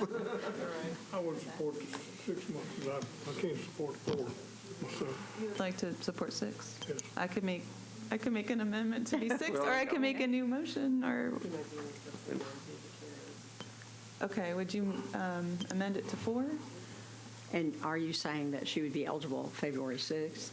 Yes, I would accept that amendment to my motion. I'll accept that on the second. As a Okay. second. So, motions has been made, properly seconded for 4 months. And any more discussion? Okay, all those in favor of the motion signify by saying aye and raise your hands. And opposed? Passes 4-2. And she is eligible February 6th to apply again. Okay? That's good. Thank you. John Michael. Next case to be presented to the board is 2017-323 involving the property at 17 Fern Avenue in Council District Number 5. Board members, you've already heard from Councilmember Scott Davis with regard to this project. Reggie Howard is the appellant, and R. Howe Properties, LLC, is the owner of the subject lot. The request is for a variance from the sidewalk requirements in the RM 20A zoning district for construction of new single-family residence. From my somewhat recent site visit here, a view of the property into the interior in the lower right-hand corner and back into the downtown city view across the street. The view of the absence of a sidewalk in its current condition here at 17 Fern Street on these 2 photos. Mr. Howard is present and represented by his engineer for case number 323. Before we begin, is there anyone here in opposition to case number 323? Seeing none, gentlemen, you'll have 10 minutes to make the desired presentation. If each of you would please introduce yourself by name and address, and then make your desired presentation to the board. Thank you, John. My name is Michael Garrigan. I'm a civil engineer with Dell & Associates, 516 Heather Place. To my right is the property owner, Reggie Howard, and to right of him is Councilman Davis. We're here to ask for relief from the sidewalk requirements. This is a 2-family lot If you have in front of you the topography of the site, you'll see how steep it is, and you can tell from the photograph in the upper left there how it rises up, how there's it's not historic, but it's a very nice old dry stack stone wall that butts right up to the right-of-way. And the grade differential between the pavement and that wall is actually about 2 feet. So if you were to install a sidewalk up to that wall's gone. And that wall would then be replaced because you would have to cut it flat. It would have to be cut flat. Sidewalks have to stay at the same plane as the road. So that's the point behind that. And then that wall would be gone, and then it would be replaced with probably a 4-foot wall instead of a 2-foot wall that would be new and man-made. And then you're chasing grade up the hill. So the grade differential between the property from the road to the back is about 28 feet within 200 feet of length. So the average slope is more than 10% from the front to the back. The design of that's showing everything cleared out, but the design of the homes are to work with topography and so that there won't, there's clearing, but there's not a lot of cut and fill involved. These won't be on pads. They'll be split leveled and tuck under garage and things of that nature. But at the end of the day, it is a 2-family lot on a street that has no sidewalk nor curb and gutter in any direction. And the topographic hardship is clear. And keeping that wall that you see in that picture right there looks better than it did from the street view. It's a better depiction of it, I would say.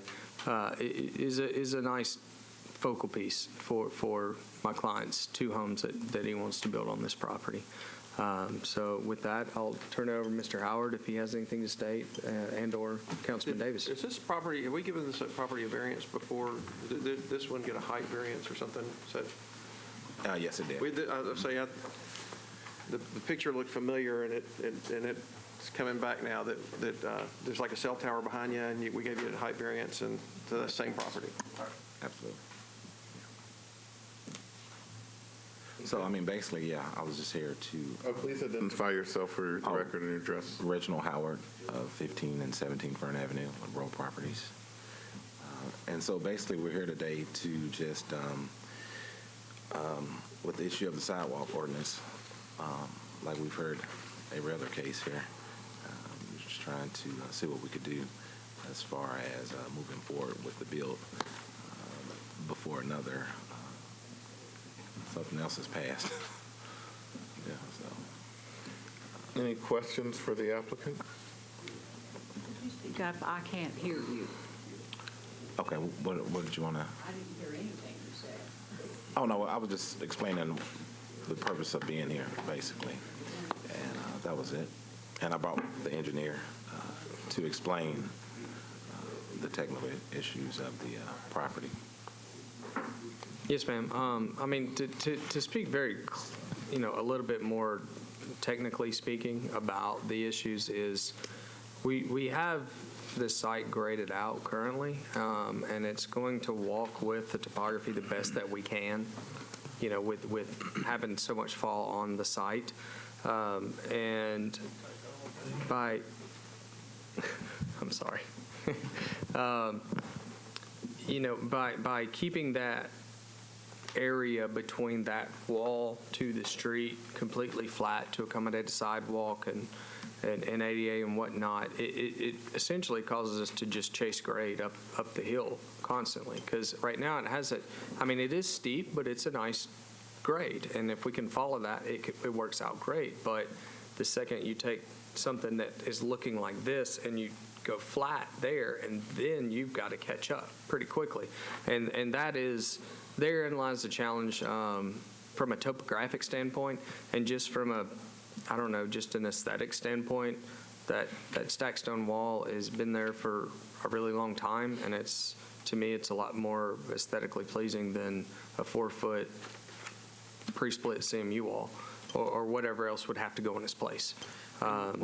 So specifically, the hardship is topography. No, I understand Yes, sir. and the hardship, I mean, I understand your hardship argument, but what about the in lieu fee? Tell me why we shouldn't do that. I don't want to say we're completely against the in lieu fee. We've had that discussion, as I do with many of my clients, and sometimes you get, I mean, that $178 is, I heard it stated prior, that, that is a number that some sidewalks could fall under, some wouldn't. In my opinion, almost all sidewalks would fall under that number, unless there was a huge overhead power line or something. So I wouldn't say that we're opposed to some sort of contribution or some sort of alternate plan of some sort, but, the $178 a linear foot is excessive, and we would ask if we could. I mean, we're trying to build some houses that are affordable, that people can live in a district that doesn't have, I mean, they have some new houses, but they're mostly the attached duplexes like you see in the bottom of that picture right there, and these will be detached homes. Can we see the photo again of the wall? So you propose to keep the wall, restore the wall or whatever? If we don't have to install the sidewalk, we will retain the wall. Is that correct? But you can't install the sidewalk and retain the wall as well? That's correct, because it's hard to tell from the angle there because the road's going up, but there is a 2-foot grade difference between the edge of that pavement and the base of that wall. And so the sidewalk would have to be the same grade as the edge of the pavement. Therefore, it's going to be 2 feet lower than the wall, and the wall is just going to fall over. It's going to be undermined. Well, and I guess that you're talking about on the new sidewalk plan, it's about a 10-foot, and it like a 4-foot, or what is it, the 4-foot grass strip? It's a 2.5-foot grass, or 2.5-foot curb and gutter, 4-foot grass strip, and 5-foot sidewalk. And the back of the sidewalk would abut horizontally right up at the wall. So you're saying it's like a, what, 11 or 12-foot? Yes, sir, 11 and a half feet. Okay. And I don't know if anyone can answer this question, but the new builds that are to the right of the bottom picture, do those have sidewalks? No, ma'am. This is the first one that I'm aware of in this area that's fallen under the new ordinance, the first 2-family lot.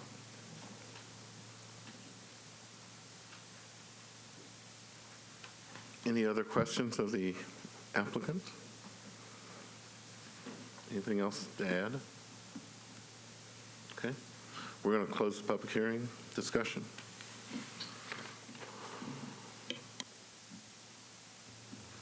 I can support retaining the wall, keeping the wall, and restoring the wall myself.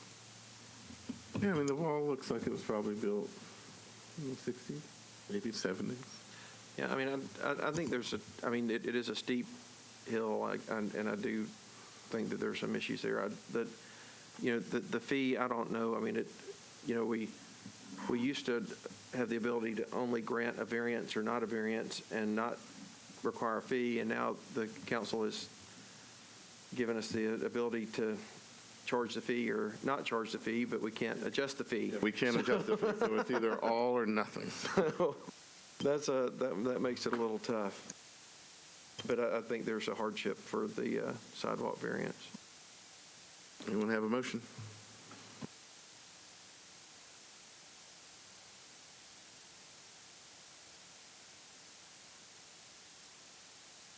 Curious. I mean, this is in looking at what planning is suggesting, I mean, they are for straight disapproval or paying the in lieu fee. And my concern is, we're taking them at their word on the wall, and I'm all for maintaining the wall as well. I don't know how far down, if it's only on this parcel of property. Do y'all mind if I ask if it's on this parcel property only? Okay. Is the wall only on this parcel? I'm sorry, the wall traverses both 15 and 17 Fern. So it actually everything you've seen that's disturbed there, the wall continues across all three. There's 3 parcels there, but we're discussing the one on the far left. Right. And can I see that other picture, John Michael? I'm sorry. There's no sidewalks across the street either, it looks like.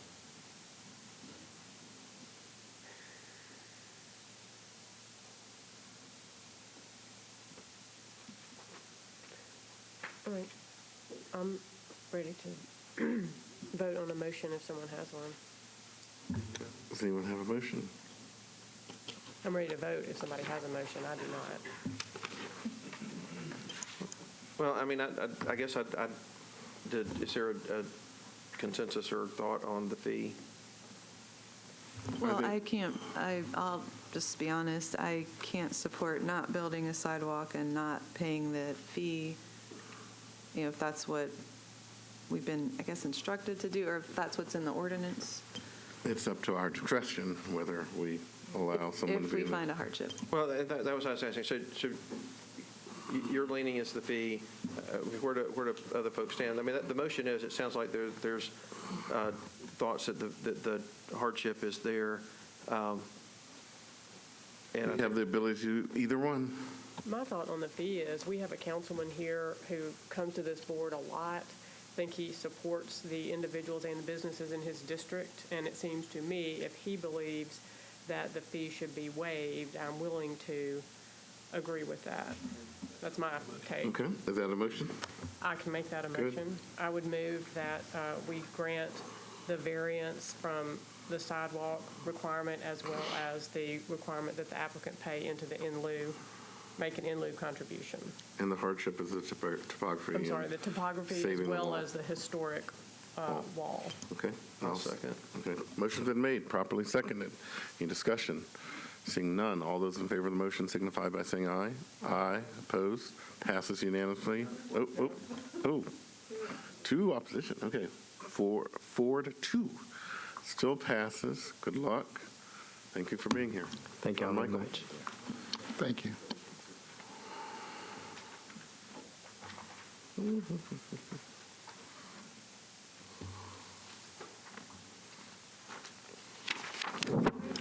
The next case for the board's consideration is case 2017-350 involving the property at 900 Spain Avenue in Council District Number 5. John Michael? Yes. Before we start this, can we have a break? Absolutely. The board will take a short recess, reconvene shortly thereafter with case number 350.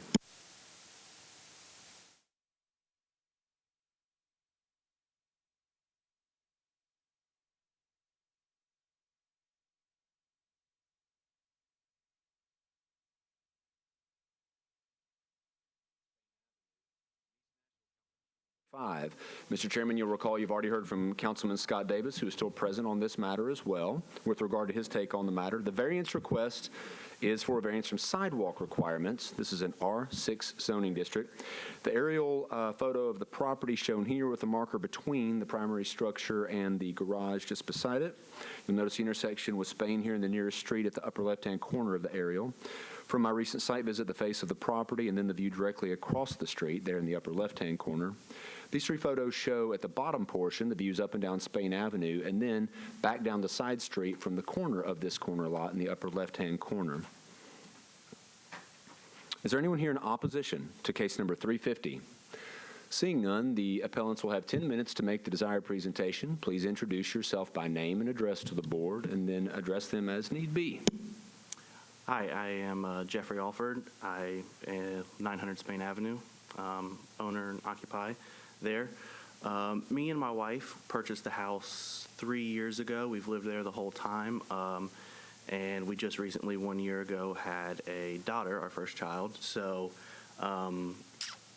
in the past year, my mother has watched her, my daughter, and due to some health concerns, we've kind of are going and looking for another financial ways to afford either daycare or one of us to work part-time. So we were looking to sell basically our side lot where our garage sits, if you saw at the first picture there. And we are looking for basically, because we're a corner lot, and the way that we were selling it is HPR, it would require the on Spain and on Gear Street, where you can see there is no sidewalk, sidewalks to be built, which is about 265 feet of sidewalks, which would be a large financial thing for us to take on. Gear Street is a dead-end street. It dead ends there at the back of our property.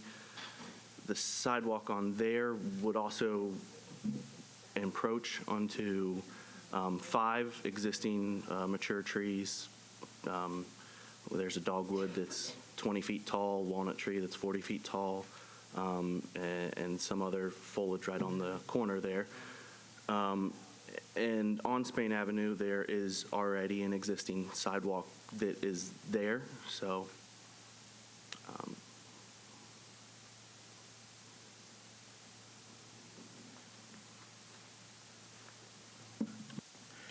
How many more minutes does the applicant have, ladies and gentlemen? Oh, I'm sorry. And if you speak out, Councilman, that doesn't go against this 8 time. We welcome council people to come here. They can speak as long as we want, but we hope they don't speak too long. I will we try got my work to best do. because I know all you have lives and you get hungry and thirsty. Right. This is why, not just because I do have developers that live in my neighborhood, just like the gentleman before and the gentleman coming behind him, but I have to treat everybody the same. So when I have a citizen who lives here who doesn't do this kind of business, that just really needs some help, that I can be the same way without looking like a hypocrite. So I respect the board's opinions and I respect your rulings, and no matter what happens, we are all still friends. I love each and every one of you.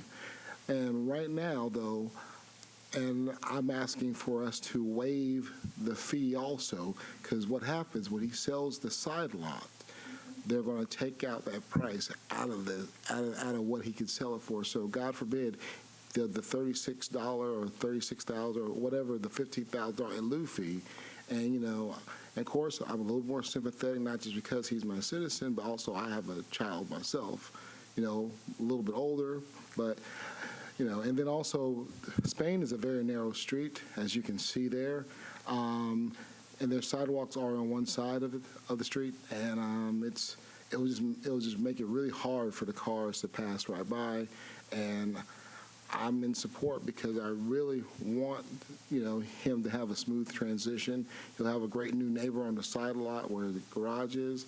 I think it's very admirable that he's sacrificing. And please, I'm not chauvinistic, but when a man sacrifices his garage, he must really love his child. And I admired that because I had to give up my motorcycle for my child. I'd rather have given up a garage, but I had to give up the motorcycle. But because I love my child, and my wife wanted me to make sure I was alive for the child. So please let me help my citizen. And this is why I'm asking, to waive the in lieu fee, and please waive the sidewalk requirements. Thank you. I hope you have a great day.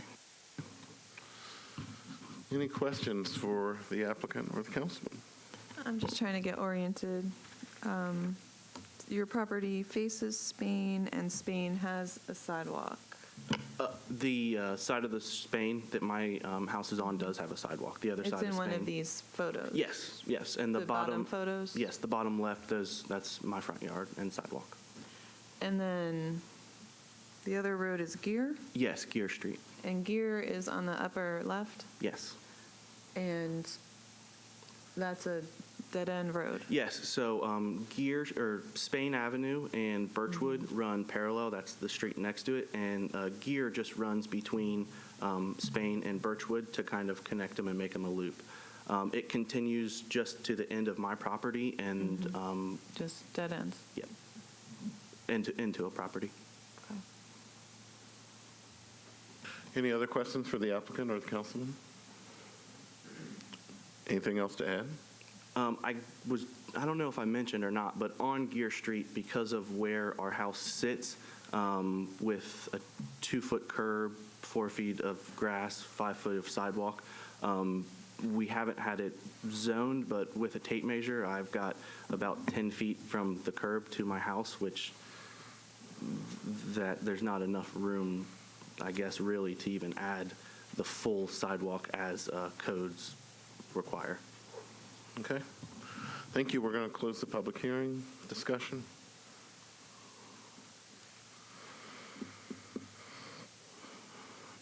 Once again, we have the council member here for one of his constituents. I don't think it's an unreasonable request.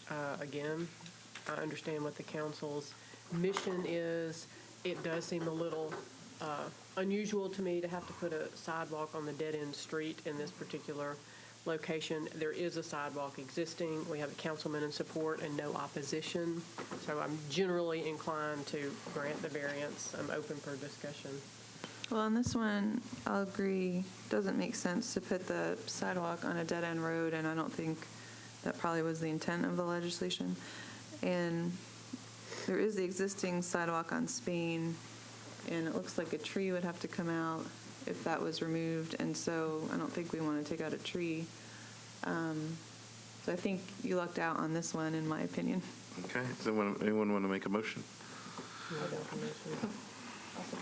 So we could see if he really did look. I'll make a motion that we grant the variance based on the hardship of the tree and the fact that there's an existing sidewalk, and that we waive the in lieu fee on Gear Street. Okay, motion's been made. Is there a second? Is the existing sidewalks on Spain, but so there's no in lieu fee there either, right? That would be my thought. I'm open to a suggestion. You just said no in lieu on Gear, but no in lieu at all. Okay.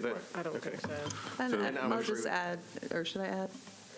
No, there's a motion so far. Okay, motion's been made. Is there a second? I'll second. Okay.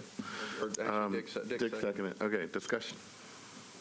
I was just going to say, I support the motion. And I just, in some instances, some people just luck out. There's a sidewalk there, it's sufficient, and there's no reason to change it. So that's why I support that. Okay, a motion's been made, properly seconded. Any more discussion? Seeing none. All those in favor signify by saying aye. Aye. Opposed? Passes unanimously. You lucked out, but you also had a good council person in your support, so well done. Okay. John Continuing with that theme, Mr. Chairman, Council District Number 5 brings us our next case, 2017-352. Sean Roberge is the appellant, RSC LLC, owner of the property at 1344 Steinbach Avenue, located as shown at the intersection there at Steinbach, and I believe that's Marie is the cross street. The request is for a variance from sidewalk requirements. This is RS5 zone property. Construction of single-family residence in play. The aerial shot shown here gives you a site of the not yet developed lot. The site plan submitted demonstrates a proposed layout of the HPR that is set up here. However, this is for one house on the one address, 1344, with 1342 being the interior lot, not at issue in this case. From the recent site visit, revisit to the property, actually, the face of the property in the lower right-hand corner, and the view up Marie at the intersection with Steinbach in the upper left-hand corner, then the view up and down Steinbach in these two photographs. Is there anyone here in opposition to case number 352? Seeing none, Mr. Roberge will have 10 minutes to make the desired presentation to the board. Please introduce yourself by name and address and proceed. Thank you. My name is Sean Roberge. My address is 925 North 5th Street. I am the owner of RSC LLC, and I am born and raised here in Nashville. And I would like to thank all of you for being here and my councilman for being here in support of me today. I guess we should get right into it. So the sidewalk that's been called for is to go from Steinbach all the way down Marie Street, which brings it to a grand total of about 200 feet for a single-family home. And it's not an HPR, as mentioned before. This is an individual lot. This is 1344. There's no A or B to this property. So in order for me to put a house on this one piece of property, the in lieu fee would be $35,500, which makes building on this piece of property totally untenable. How much should it cost you to build the sidewalk? I don't know. I don't build on public property, and I don't build sidewalks all that often. Now, building a sidewalk on an individual home piece of property is going to run me about $5 a square foot. That's on a 4-inch pad with gravel included. Now, building on public land where we're going to damage asphalt at the same time, and building in a gutter when we have a 3-foot setback on this property, which was approved by this zoning board so that we could build on it, makes it even more difficult. There's also a tree. If you look down the Marie Street, John Michael, you could change that photo over. behind that telephone pole, there is a tree that falls right in that picture. Now, also in that picture, you see this grade that comes off that corner of the lot. When we put in a sidewalk there, we probably going to end up having to build a retaining wall in order for our drainage and stormwater. And there's a telephone pole that falls in it as well. Questions for the applicant? Yeah, I want to make sure the planning wants you to build an ADA compliant ramp. Are you willing to do that? On the corner, there is a ramp there on that corner. But is it ADA? Is it one of those yellow ones with the little dots in the middle? It's not. This is a pre-existing sidewalk. Okay, I think that's what they were referring to as the ADA compliant, the one with the yellow and the little dots to kind of slow down. The bumps. Yep. Are you willing to do that? I am. And then they're also asking that you construct a sidewalk to the Metro local standard. But which one is Marie on here? Is it the top left? Yes, that top This left is Marie. Marie So they want there. the sidewalk there. As well as in front, though. Now, if you look, I actually brought the maps from where the government shows where we're supposed to put in the sidewalk. 80% of my property doesn't even fall. The property frontage doesn't even fall within this zoning. And it's just, it doesn't make a lot of sense to say, well, 80% of this line doesn't fall anywhere close to this. And this 20 feet of property frontage falls on a street where no sidewalks do exist, and I get the idea here, but that 20 feet is going to cost $35,500 for us to put in a sidewalk on a property which we can't pass along those costs to a potential buyer. Homes won't appraise for that much more. It's just not the way it works. Are you saying the house that I can see further down the road doesn't have to have a sidewalk? Or they would trigger the sidewalk requirement if they were building? Just saying If they were building, you're or saying they don't have one now. Right. There's no sidewalks on the Marie Street corridor, which runs from Lishi Right. to Meridian. But you're saying that that section is what's not in the area zoned to Actually, require- so be the, required. if,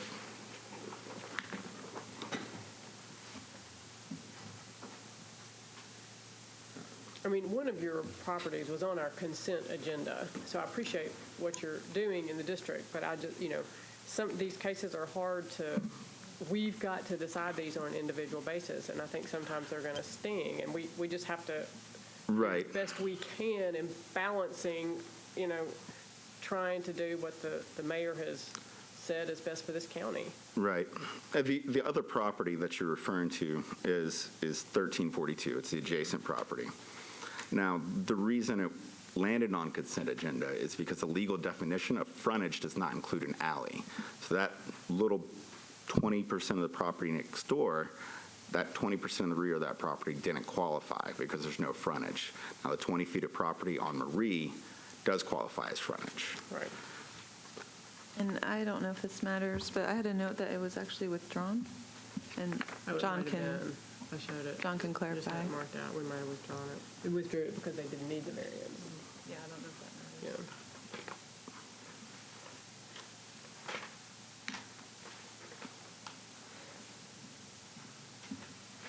Truthfully, I don't follow the 20%. So can you? So So you're if you're saying there's looking something about this line? the shaded lines that run across the property that you're looking at there, on the backside, that is where the zoning for the sidewalk ordinance falls from the center of Dickerson Pike. Now, when those maps were drawn, they didn't do them by blocks, they didn't do them by parcels, they drew them these lines that just cut through various parts of property. And that frontage along Marie all the way around the corner to the other side of Stainback, right, the only part of it that falls within the map that is required for us to put in sidewalks is that back 20% of the property. Correct. But we have to put in the sidewalk for all 200 feet because of that portion. Wow. Okay. And why? What reason were you given? That's, if you read on the left-hand side of that page, that is the parcel viewer. You go in and you punch in your address, any address in the city, you say calculate, it'll come back and tell you that you're required to or not have, you are required or not required to have one. I also did it for the adjacent property, 1342, which by our own terms has been removed because variances are required, but it also says I'm required to put one in.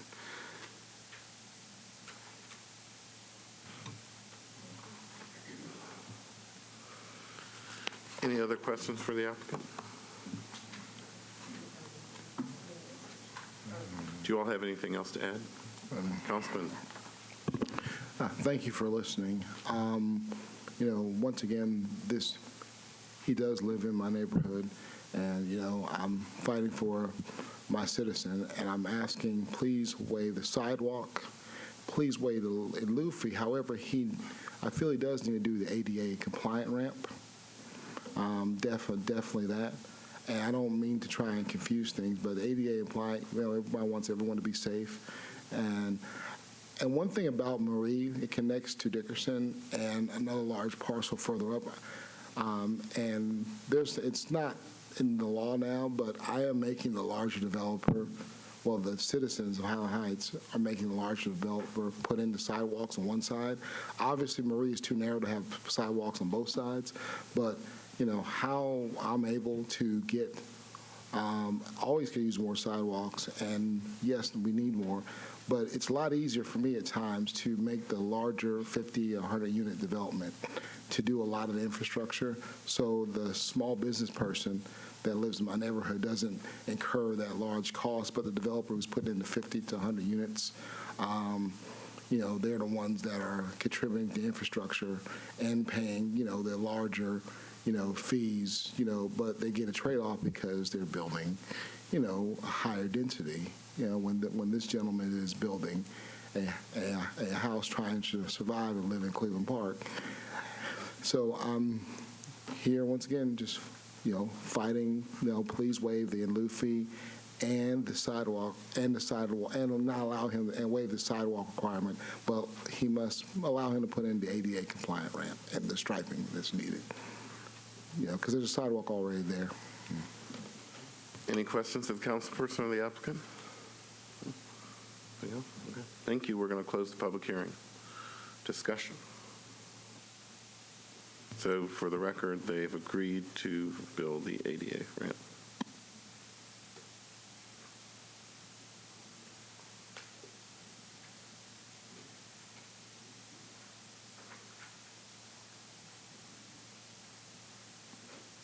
Who wants to get us started?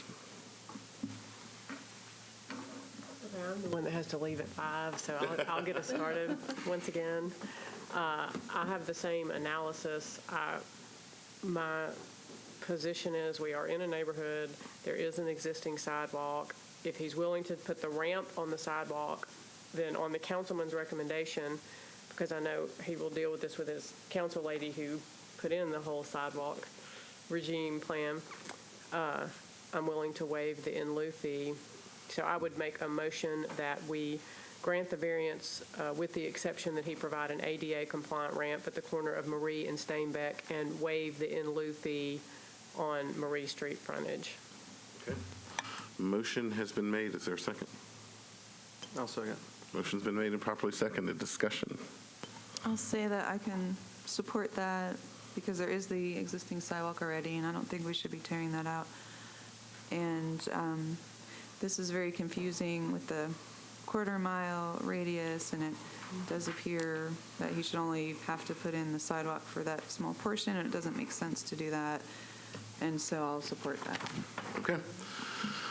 Motion's been made and properly seconded. Any more discussion? Seeing none, all those in favor of the motion signify by saying aye. Aye. Opposed? Passes unanimously. Good luck. Thank you. Thank you. Mr. Chairman, the next case is 2017-355 involving the property at 1910 Dahlia Circle in Council District Number 15. Zachary Phillips is the appellant and owner of that property. The request is for an Item A appeal involving a short-term rental permit. The applicant operated prior to obtaining the legally required permit, and thus the application was denied.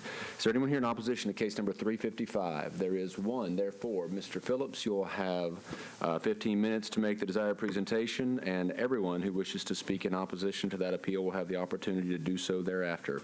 As a reminder, if you want to save some rebuttal time, you'll need to do so with some of this originally allocated time. Please introduce yourself by name and address the board. Good afternoon. I'm Zach Phillips. I own the house at 1910 Dahlia Circle. I'm appealing to obtain a owner-occupied short-term rental permit. I was denied the permit due to operating prior to having the permit. My wife, Mary, she's Australian, and she's in the middle of her immigration process. As a part of that, she can't work. So as you can imagine, things have been pretty tight financially. She decided to help with that. She'd put the house on Airbnb. I'm busy. I travel for work, so I told her to run with it, and she did. And I'm sure, as you've seen if you have the page, that she did pretty well with it. She had really good reviews. Unfortunately, she didn't do her research, and she was unaware that you had to have a permit. I saw in a newspaper article about your new legislation for non-owner occupied permits that you have to have a permit.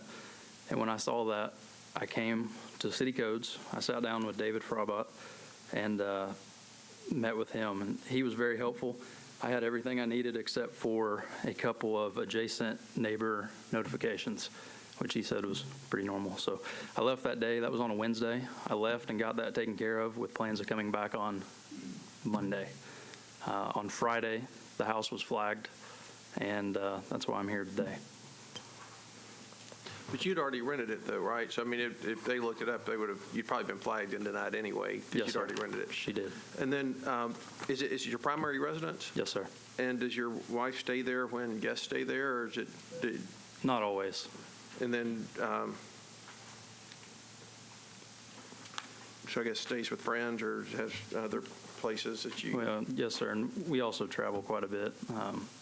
I'm in video production, so I'm traveling every other week.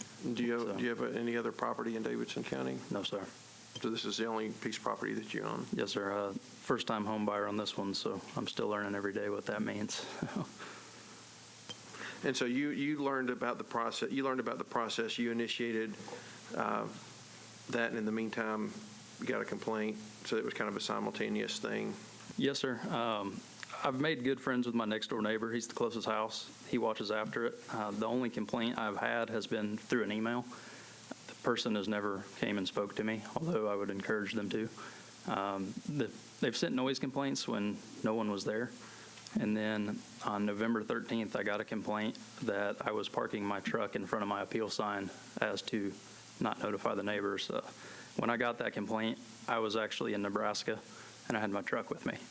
So my next-door neighbor, Bob, I believe he sent an email in support of me, and I think he probably confirmed that in it. So, what was it? I had a question for you, and I lost my question. Once you were told to stop renting, have you rented it since? I believe it said that we had, whatever that girl said, 20 days to stop. We took it off, and she let one last group stay there. It was a group of elderly women that were coming from Canada, and they were coming 2-3 days after that, and she didn't feel very comfortable with leaving them without a place to stay. So she let them stay there, and after that, that was the last group. And then and you took it off the listing? Yes, sir. And it's still off? Yes, sir.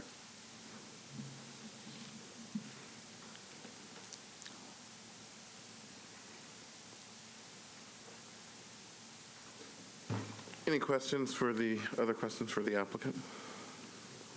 Do you have anything else to add? We'll hear from the opposition, and then you'll come back after the opposition speaks. I'd just like to say I'm sorry for not doing the research. I'd just like to say I'm sorry for not doing the research prior to having her list it. And okay, so before you leave, Mr. Osborne, did you do this one? Come forward. This is Mr. Robert Osborne. He is one of our 2 codes enforcers for short-term rentals. So the standard questions are, how did you find out about it? Were there any other non-permitting complaints, and what else do you have to add for this case? This one was submitted through Codes Online around September 26th, September 27th. I didn't get to follow up with it until October 23rd, at which point I found it on Airbnb and saw they didn't have a permit. On October 27th, I did go out and post a stop work order on it. Any other complaints besides just not having a permit? Not that I've received. Okay. Any questions for Mr. Osborne? And to your knowledge, it's been unlisted since? Yes. Okay. I do have some concerns about it actually being owner occupied, though. Doing my research today, I'm sorry. I did come across a listing for their upcoming wedding where it says that he travels up from Georgia to see her here. So I don't know if he really lives here or if he lives in Georgia or if he's relocated since, but that is a concern of mine. Okay. So where do you live? I live here. How long have you lived here? Just under a year when I bought the house. I met Mary back then, moved short after. We were engaged, and then with the whole immigration process, we wound up getting married to kind of get that moved along. And so I've been here for about a year. And do you have any other property in Nashville or Tennessee that you own? No, sir. Okay. Anything else to add before we hear from the opposition?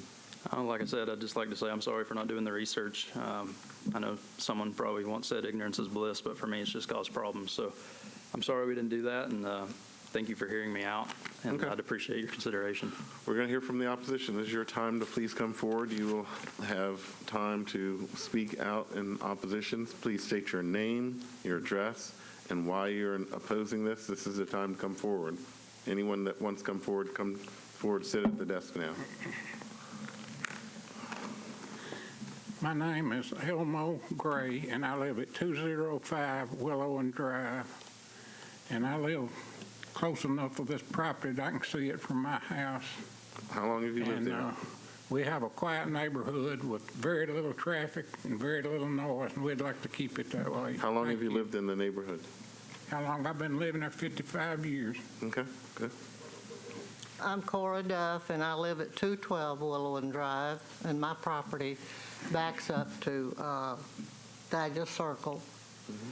And during the time that he was renting this house, this property of his, Zachary Phillips, we had loud music that nobody could stand coming from his house. What type of music was that? Loud. I have an outdoor, then a utility room, and then my den door. And I could hear the music from his property in my den. And it went on every weekend. And there's also, these houses are close together on Dahlia, and there's children that live over there. And most of my street are senior citizens, and we don't want to have to live like this. How long have you lived in this area? I've lived there 55 years. Really, too? So you grew up here in Nashville? Yes. We raised our families there. He's my neighbor. Okay. And these other people here are my neighbors. I'm interested. What was the first concert you went to? Who'd you go see? Pardon? What concert did you go to when you were growing up? What was the first musical? I don't never remember going to one. You never went to a concert? No. Okay. My name's Eric Serenano. I live at 1919 Dahlia Circle. It's actually across the street from the property in question. I've been there since 2013. I can attest Oh, you're a newcomer. I am a naturalized Yankee from New Hampshire, but I love it here in Nashville. Been here since 2010. But why are you here in opposition? I'm here in opposition because of two reasons. One being that it was in violation of the permitting law, and two, I challenge the individual's claim of being lived there, because I live again across the street at 1919 Dahlia Circle, and the only time that I've seen any cars have been when the house is being rented or if it's being cleaned up after the rent. There hasn't been anybody at the house long term, more than a day, since the violation was noted.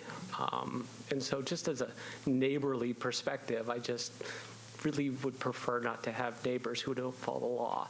I am new here, but I've been aware of the fact that you are required to have a permit in order to run So an Airbnb. have you seen any activity or heard any music or anything like that? I've heard music, but nothing, I would have to disagree that the area tends, it has its loudness from time to time, but nothing out of the ordinary.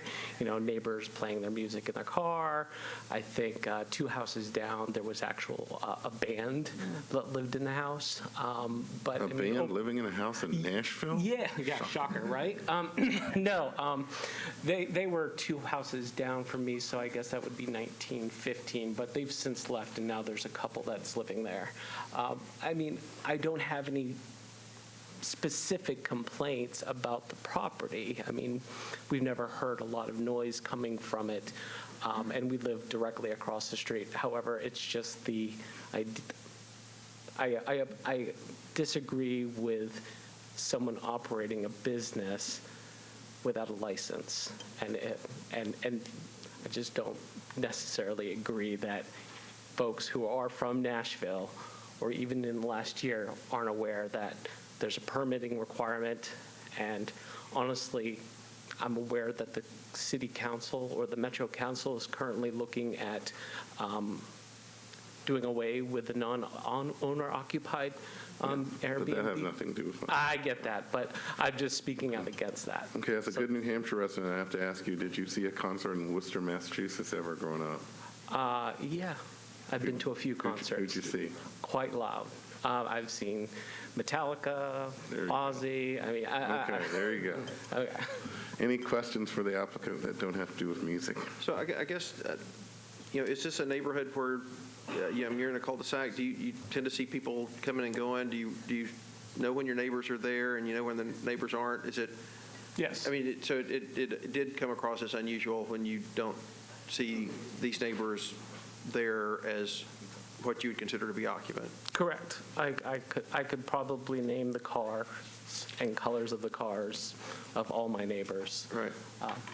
Yes. Because that's one of the things that we look at when we look at these are, people have a right to, by law, to rent their personal homes, and we have a lot of times neighbors come and say they don't want that to happen, and I absolutely understand it and I get it, but the rule says no, you can rent your home, and then the permit process, it really is, you'd be surprised at how many folks come to us and I think legitimately say they don't know. Now, this one we hadn't decided, so I'm not making a judgment on this at all or comment on it.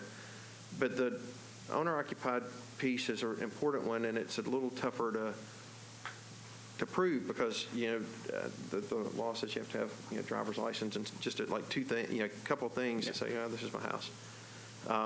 But testimony from the neighbors is really important. So that's the main concern I have that I hear, other than kind of general respect for the neighbors and whether or not you're a good neighbor. I had to call the police one night when it was going on after 11.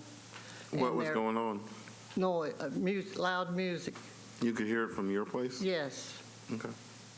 And several of my neighbors have, including this one right here. Another one lives next door to me. Okay. Any other questions of the opposition? Do you all have anything else to add? I would just say that I completely understand the laws with regards to renting houses. I'd say half of the properties near me are rented, and I'm perfectly happy with that, happy to meet new people all the time. I just sincerely oppose individuals running a business in my neighborhood without a license. Okay. So to your knowledge, the others are licensed and owner-occupied? The rest, this is the only Airbnb in the cul-de-sac. I believe there's 1 or 2 more outside of our cul-de-sac in the same district, but everyone else owner-occupied. Thank you. We're going to hear from the applicant again, so please take your seat again. Thank you. And board members, we do have 1 letter of support in the packet from a neighbor. Okay, rebuttal time, so respond. Why do you think these neighbors who seem to be around a lot, they never see you? What's going on there? Well, this time of year is my busiest. I travel for work during the fall quite often. And Mary, she, like as I told you, she's immigrating. She cannot have a driver's license yet. And So doesn't if she's have back in Australia and you're traveling a lot, who's really there? Well, right now, she just left last week.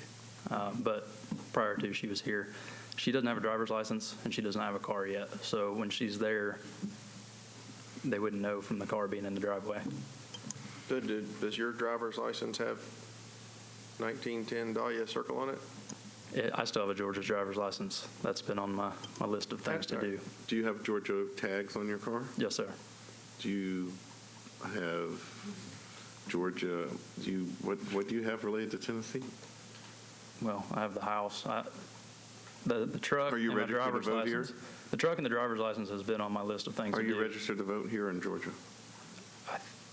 I'd have to look. I think I moved it over to Tennessee. I'd have to check. But I guess, I think to get a permit, you have to have a driver's license as an owner occupied. Don't you have to have some form of ID that says you live there? That's kind of putting the cart in front of the horse a little bit, because that's what he'll have to demonstrate in order to get the permit. Here, we're just determining whether or not he's even eligible to apply for it. But it's a requirement, though, to have that. So if you... Multiple forms of confirming documentation demonstrating that it is, in fact, an owner-occupied address, driver's license being one of the ones that's used most frequently.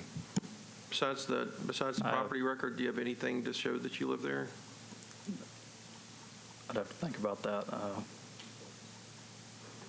Driver's license is on my list of things to do. I've been very busy. Do you have so. Mail? Yes, I do have magazines? mail sent there. In regards to the noise, to my knowledge, I've never had police respond to noise there ever. I've had one noise complaint, and it was actually from my neighbor, not from my neighbor Bob, it was due to my neighbor Bob. He had a bonfire and his friends over playing music, and I don't play music, unfortunately, so that was not me. So. That was the band. Mary's done a pretty good job of putting rules on the house of no parties and to minimize the noise after 10 out of respect for the neighbors. Questions of the applicant? Yes, I have a question. You say you have mail sent there. Do you have like a light bill, a water bill, a phone bill, a gas? Yes, ma'am. Those kinds of utility Yes, bills? ma'am. I have all those utility Who bills. gets your mail if y'all are gone for extended periods of time? If I'm out of town for more than a week, I will have my neighbor Bob get the mail for me. Any other questions of the applicant? Anything else to add? No, sir. Okay, we're going to close the public hearing. Discussion. Thank you.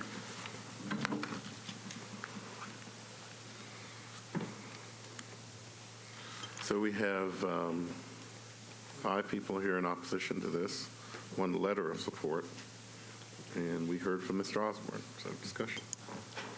Well, I think clearly the applicant needs to do a little bit more homework before he's eligible, even if we allow him to be eligible.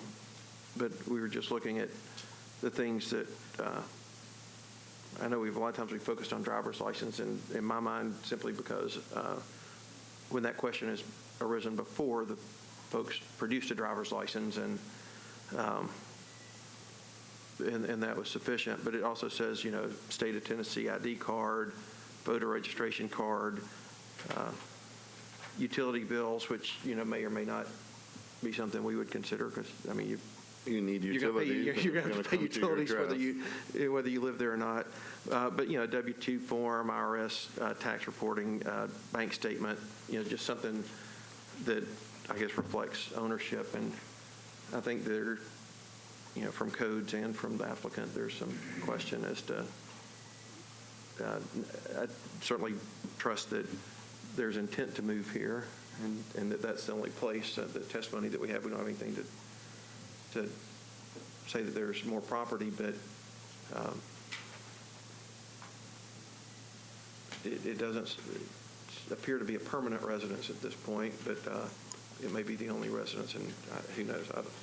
So what that really means, I think, is that when he goes to Metro Codes to get a permit, whenever he's allowed to do that, whether it's less than a year or a year, he will have to bring the proper identification if he wants to have a Type 1 permit, but he might be able to get a Type 2 permit. Who knows what's going to happen with the legislation.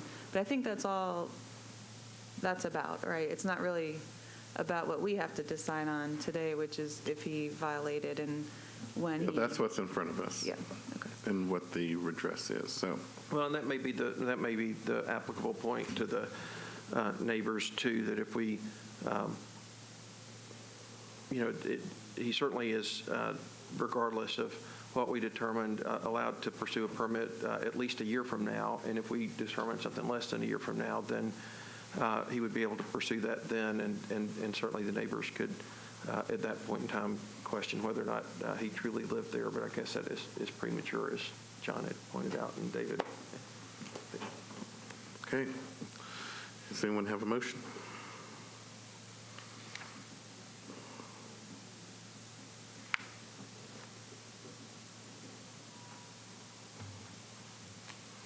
I guess I'll give it a try.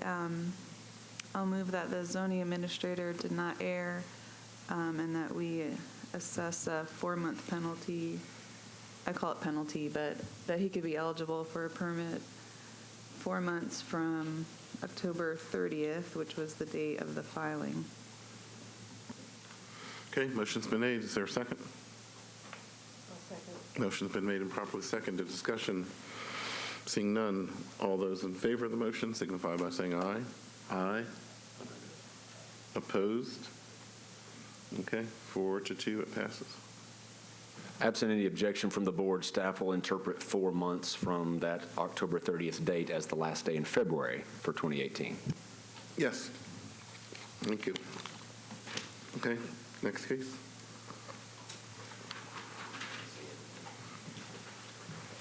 Well, and that just does establish when he's eligible to apply. It doesn't establish his residency or any other criteria. Correct. Mr. Chairman, the next case to be presented to the board is 2017-358. Involves property at 2831 Kenway Road. Brett Design Build, PLC, is the appellant on behalf of ELB Properties, LLC, the owner of the subject property, shown here on the aerial photography. The request is for a variance from sidewalk requirements in this, the RS-20 zoning district, in order to construct a single-family residence. The site plan submitted demonstrates the proposed layout of the property, but of course this centers much more on the sidewalk than anything else. From our recent site visit, a view into the front of the subject property, and then the view up and down Kenway in its current condition. Thomas Brett is here on behalf of the appellant. Is there anyone here in opposition to case number 358? Seeing none, there's no one here to speak against the matter. Therefore, the appellants will have 10 minutes. I believe you have in your packet not only the documents submitted by the appellants, but also letters submitted in support of and opposition to the project, including one from the district council member. Please introduce yourself by name and address, and then make the desired presentation to the board. Good afternoon. My name is Thomas Brett, Brett Design Build, 783 Greeley Drive. Good afternoon. My name is Mary Frances Evers, owner of the property and neighbor. I live 3 doors down from this piece of property and developer. We're here today asking for a variance from sidewalk requirements and waiver of the in lieu of fee for the subject parcel. The proposed project consists of the construction of a single-family residence. Currently, the parcel lies within the quarter-mile radius of the Nashville Next Center, which are partially lies within that radius. The delineation line for the sidewalk requirements for that quarter-mile distance crosses the rear portion of the property and creates a definition line for where those sidewalks are required. The delineation line also bisects this block so as to require sidewalks on a portion of the block, and then the rest of the portion of the block does not require sidewalks. You don't have that map by chance, do you? I have it on my iPad right here. You can look at it. And actually, she does have it. Yeah, we have it. Yeah, that was helpful in the last one. So Sorry. Thank you. No, it's not. You got it. It's all good. Thank you.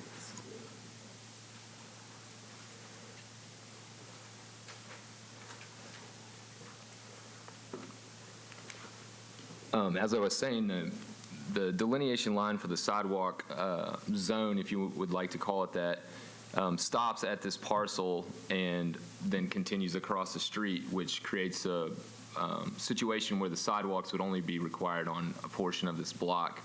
Currently, there are no sidewalks on this street, and there's a considerable amount of redevelopment going on, including the adjacent property, which is under construction and does not have a sidewalk constructed in front of it, nor will have a sidewalk constructed in front of it.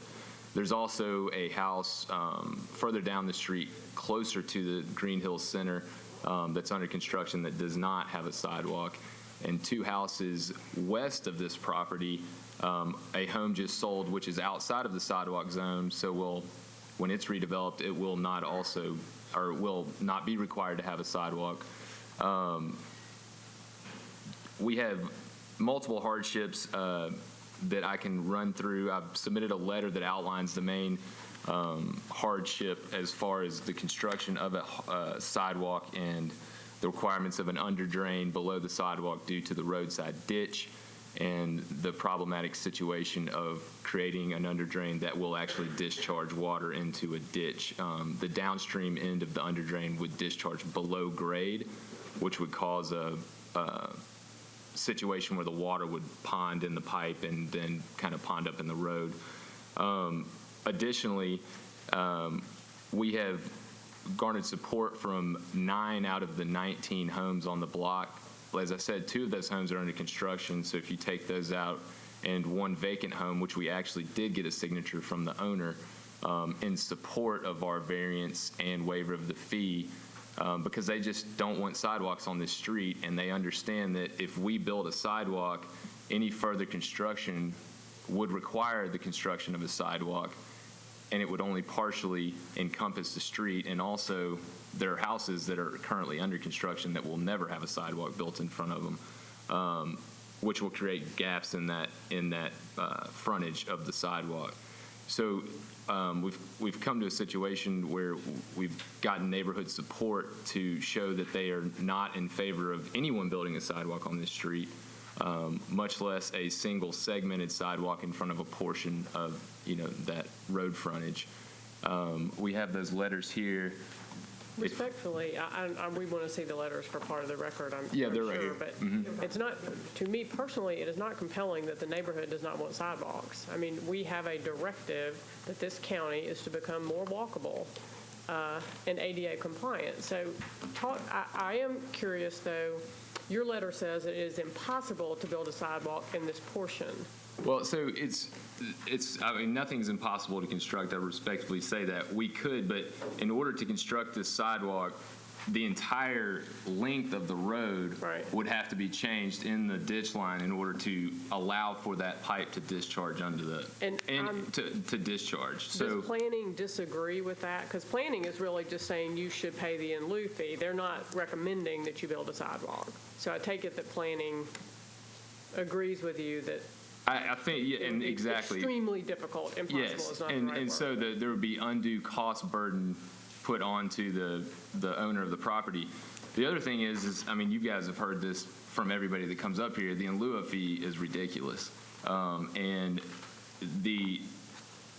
I think that we would possibly entertain a reduced in lieu of fee, but then I heard earlier that you guys don't have that authority we can't do that. Yeah, which is kind of also, so the reason that we think that we should be granted a variance and have the waiver of the in lieu of fee is that, I mean, like I said, this is not something that the citizens of this area want on their street. We could build a sidewalk here, and it would cause problems with safety. The sidewalk would literally stop midway down a block, and planning is not asking you to build a sidewalk. They're just asking you to contribute to the in lieu fee. And we're asking for a variance from that because of the situation of the block not being a continuous sidewalk, and we believe that it's, again, an undue cost to the owner of the property for something that they're not going to continue the construction of a sidewalk. So, for instance, if we were in a parcel that was in an entire block where sidewalks were going to be required, permanently and there were a plan to build them, then I could see the need for an in lieu of fee because they were going to be constructed in that. I'm trying to be for you here. No, I understand, and I'm just saying trying to answer. Yes, ma'am. I'm trying to just respond to your questions and try to respond to them the best that I can. It is not influencing me that you're saying the rest of the neighborhood is not going to have sidewalks. That is not before us today, and that is yet to be determined, because right now, unless something happens to bring those neighbors in front of us, the only person we're dealing with is y'all. So. But I understand that, and the requirement for sidewalks is not required for parcels on the remaining segment of this block, is what I'm saying. Okay. So the sidewalk would literally stop at this end of our property line. All right. Which would discharge midway down a street. So you would have pedestrians now going from the sidewalk to the road to continue walking down the street, which to me causes a safety concern for public, And the reason Well, it looks like it would discharge into a ditch. Well, it does. Again, these are, hey, I totally agree with that. Absolutely.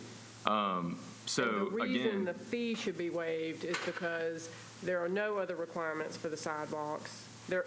You're saying under the law there are not going to be other sidewalks. that's built correct, in because this the zone, if you take a look at that map, after our parcel, it's not required. So the sidewalks, and that's what I was saying, if we were within an entire block where it fell within that zone, then I could understand that in lieu of fee would be something that would be acceptable. So, and this is, I mean, we've learned a whole lot about streets and all kinds of stuff that we didn't know before this ordinance passed, but this also looks like to be one of those streets that's engineered where the runoff goes into a ditch, and it just makes it a whole lot more complicated. If you read the last portion of the letter that I submitted, it kind of explains how that, this is what's considered an open drainage system, is what you're referring to, where there's roadside ditches, no curb and gutter, and constructing a curb and gutter with no under drains and curb drains to accept the runoff is a problematic situation that down the road Metro is going to be responsible for paying to remediate that issue, because once we construct this sidewalk, let's say we build this sidewalk, it now becomes an asset of Metro Public Works once it's turned over and approved because it's in the right of way. So now it becomes an issue of Metro having to come and remediate the sidewalk that wasn't really constructed for a closed drainage system down the road. Okay, we have a letter from the duly elected councilperson from Green Hills, Russ Pulley. And he says, I'm opposed to the request for a variance for the in lieu of payment for the sidewalk for the new construction of a single-family home at 2845 Kenway Road. While I understand that the construction of a physical sidewalk may not be possible at this location due to some physical and topographical constraints, I find the request for a variance in the in lieu payment is a financial hardship and thus not a hardship that the board may grant. Please adopt the planning department staff recommendations and require the payment in lieu contribution. Sincerely, Russ Pulley, Councilman, District 25. So that's councilperson. What do you have to say about his letter? Again, I completely understand that this is a situation where Nashville is trying to create a walkable community. But when a sidewalk stops partially down a block, there's no one, nobody's trying to make a walkable community. Well, that's why partially down that's a block. why the in lieu funds there, we could build sidewalks in a pool.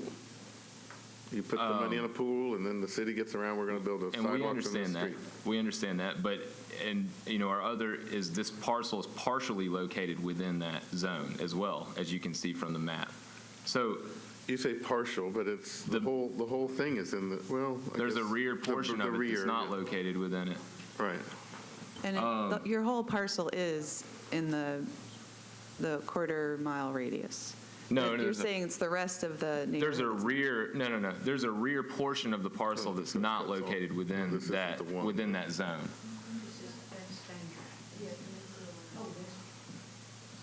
If you look, it's it would be this. It would be the northeast corner. Let me. He says the one circle. No. It's this parcel right here. That rear portion is not located within the zone. Frontage is in the zone. That's correct. Other questions of the applicant? Anything else to add? I'll just say, because I do live on the street, and during the rains and the floods, in the picture, upper left corner, where the guy in the white is standing by the orange cone, they have an underground culvert that the government, Metro, did have to come after the heavy rains of 2000 to reevaluate, and they have been working on that drainage problem. So that is my fear, is that once we build that, then I'm funneling more, and it goes underneath their house. And they were one of the people that is signed as a support to have the variance granted. Okay. Is that it? Okay, we're going to close the public hearing. Discussion now. Well, to me, the variance is kind of a no-brainer for me in the sense that the street's just not engineered in a way that it makes sense. And the planning department basically said that too. It's the fee, and trying to think, well, how arbitrary are we? I mean, I don't think we're arbitrary, but how do we determine which properties have a fee and which don't? We've had a couple today that almost based solely on the council's recommendation didn't have a fee, and frankly, and I certainly get Councilmember Pooley's argument, but I think I don't see anything compellingly different here than on some of the others that maybe were more reflective of the neighborhood. So, like I said, I'm perfectly comfortable with the variance, and I'll defer to you all on thoughts on fee. Well, I'm always of the opinion to pay the in lieu fee unless there's some compelling reason, and I think the other case you were referring to earlier, it was only really a tiny part that was in the quarter-mile radius. So here, the whole property the frontage is in the quarter-mile radius. And, they got to draw that line somewhere. And for this property, it just happens to be in it. So I don't see that as a compelling reason to not require them to pay the in lieu fee. Does anyone have a motion?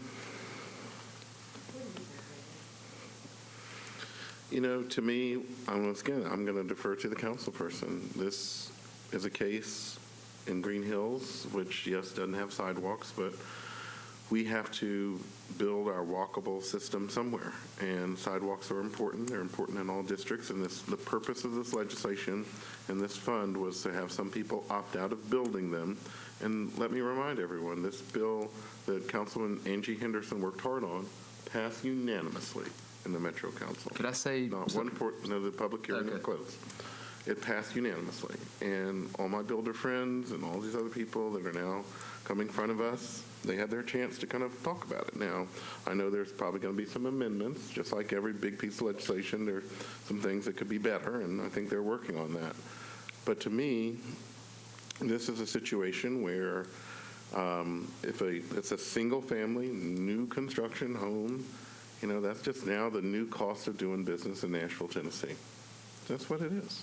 It's not like somebody, they're building a brand new home. They're not remodeling it, which, as you know, for some bills, if you remodel over a certain level, it gets triggered.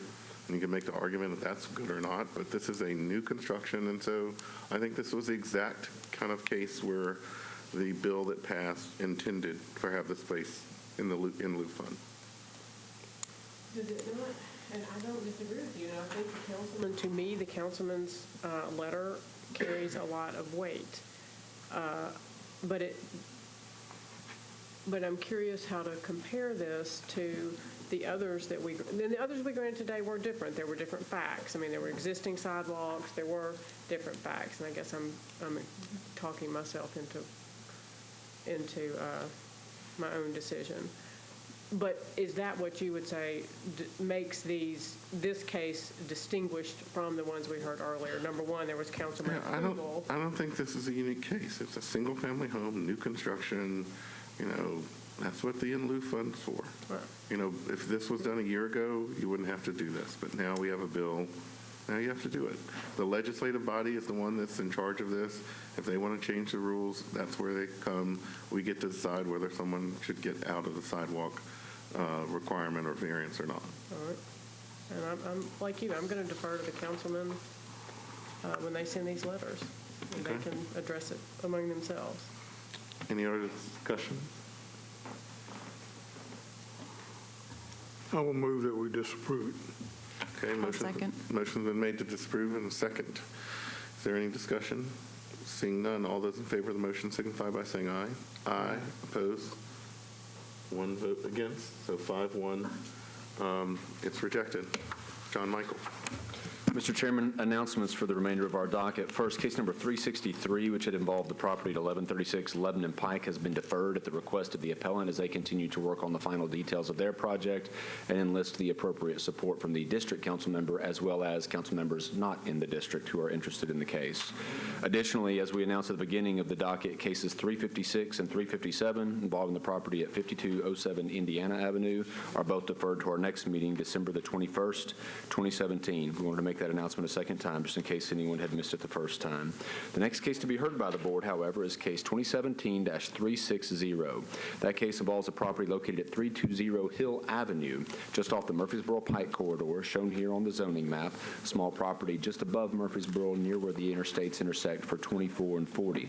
The request is for a variance from sidewalk requirements in the IR zoning district for the construction of an addition to an existing commercial building.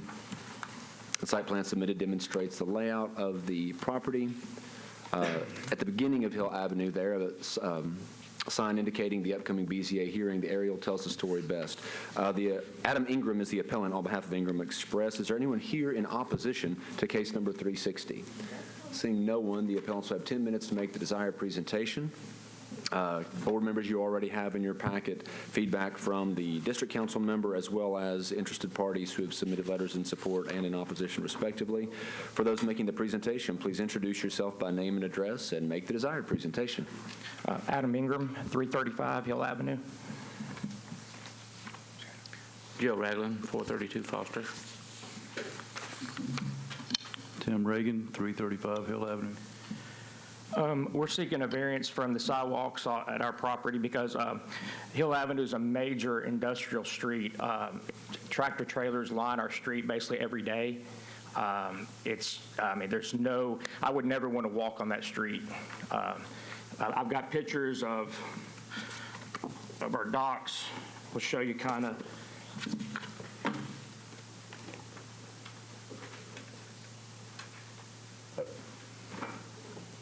But most everybody on the street, their front lot goes all the way to the road. So basically cars are parked right against the edge of the road, and a lot of cars also park on the road. But also the other hindrance we have would be that if to do the sidewalks, we would lose over half of our parking spots. We have currently in that facility 15 employees, and I would lose 9 parking spots, which would take me down to about 7 spots. How big is the current warehouse space that you have? 10,000 square feet. So you're adding about 30%? Yes, it's basically going to be just like a basically storage warehouse space. And how much, do you know how much street frontage you have? Yeah. About 120 feet. About how much? About 120 feet. I did a measurement in those pictures where I put a cone 9 feet and then pulled the car up to show you, just kind of give you an idea. Yes. Yeah.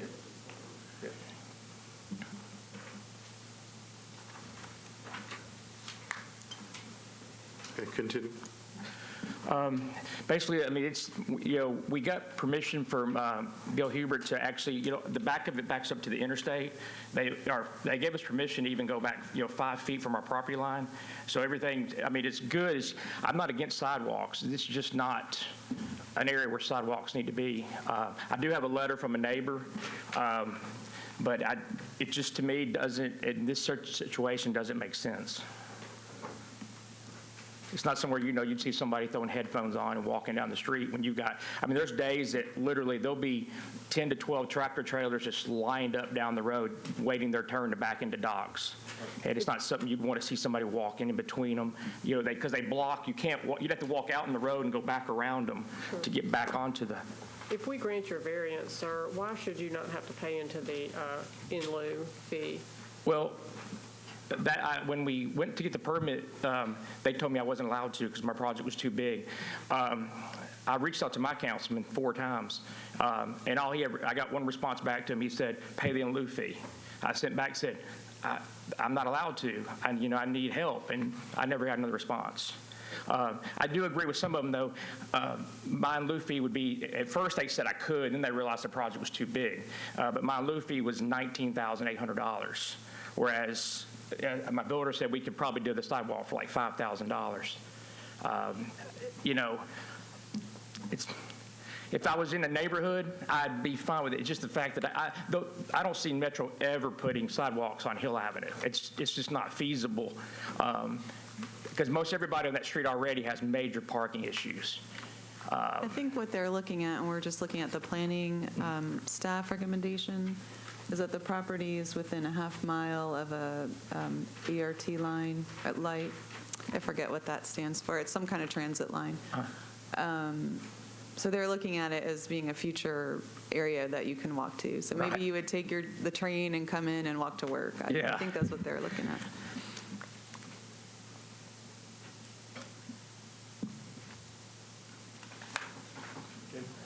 Anyone else have anything else to add? Okay. Questions of the applicants? I don't see a letter from the council member. Someone mentioned there was one, and I don't have I don't see one. but Forgive me, you that's said- not in the packet. A correction, Ms. Sanford, that was my error in saying as much. We received an email from Councilmember Colby Sledge, District Councilman for District 17, and I will need to go make a print of that for you because I was just trying to check it. So I had it on my phone. I could read it to you. I do not. So if you'll allow me, I'll go try to make a print of that real quick. But what did it say? Just tell us what it says. We don't have to have it. Unfortunately, along with the other 30 cases, I wasn't able to remember what it said exactly. One moment. I saw it. Yeah, but he told the council person, basically. Told the in lieu fee. I really wish I could have got him to come over and see it, because when you see it in person, it really shows you the issue we face. Mr. Chairman, on behalf of staff, I feel like we've heard a number of instances where folks have had a general misunderstanding of the sidewalk fund and what its intent is. I've heard it several times today, so for the benefit of the board and other appellants, the sidewalk fund contemplates a pedestrian benefit zone. And I've heard many people say, oh, but they're never going to build a sidewalk here. Probably 100% true.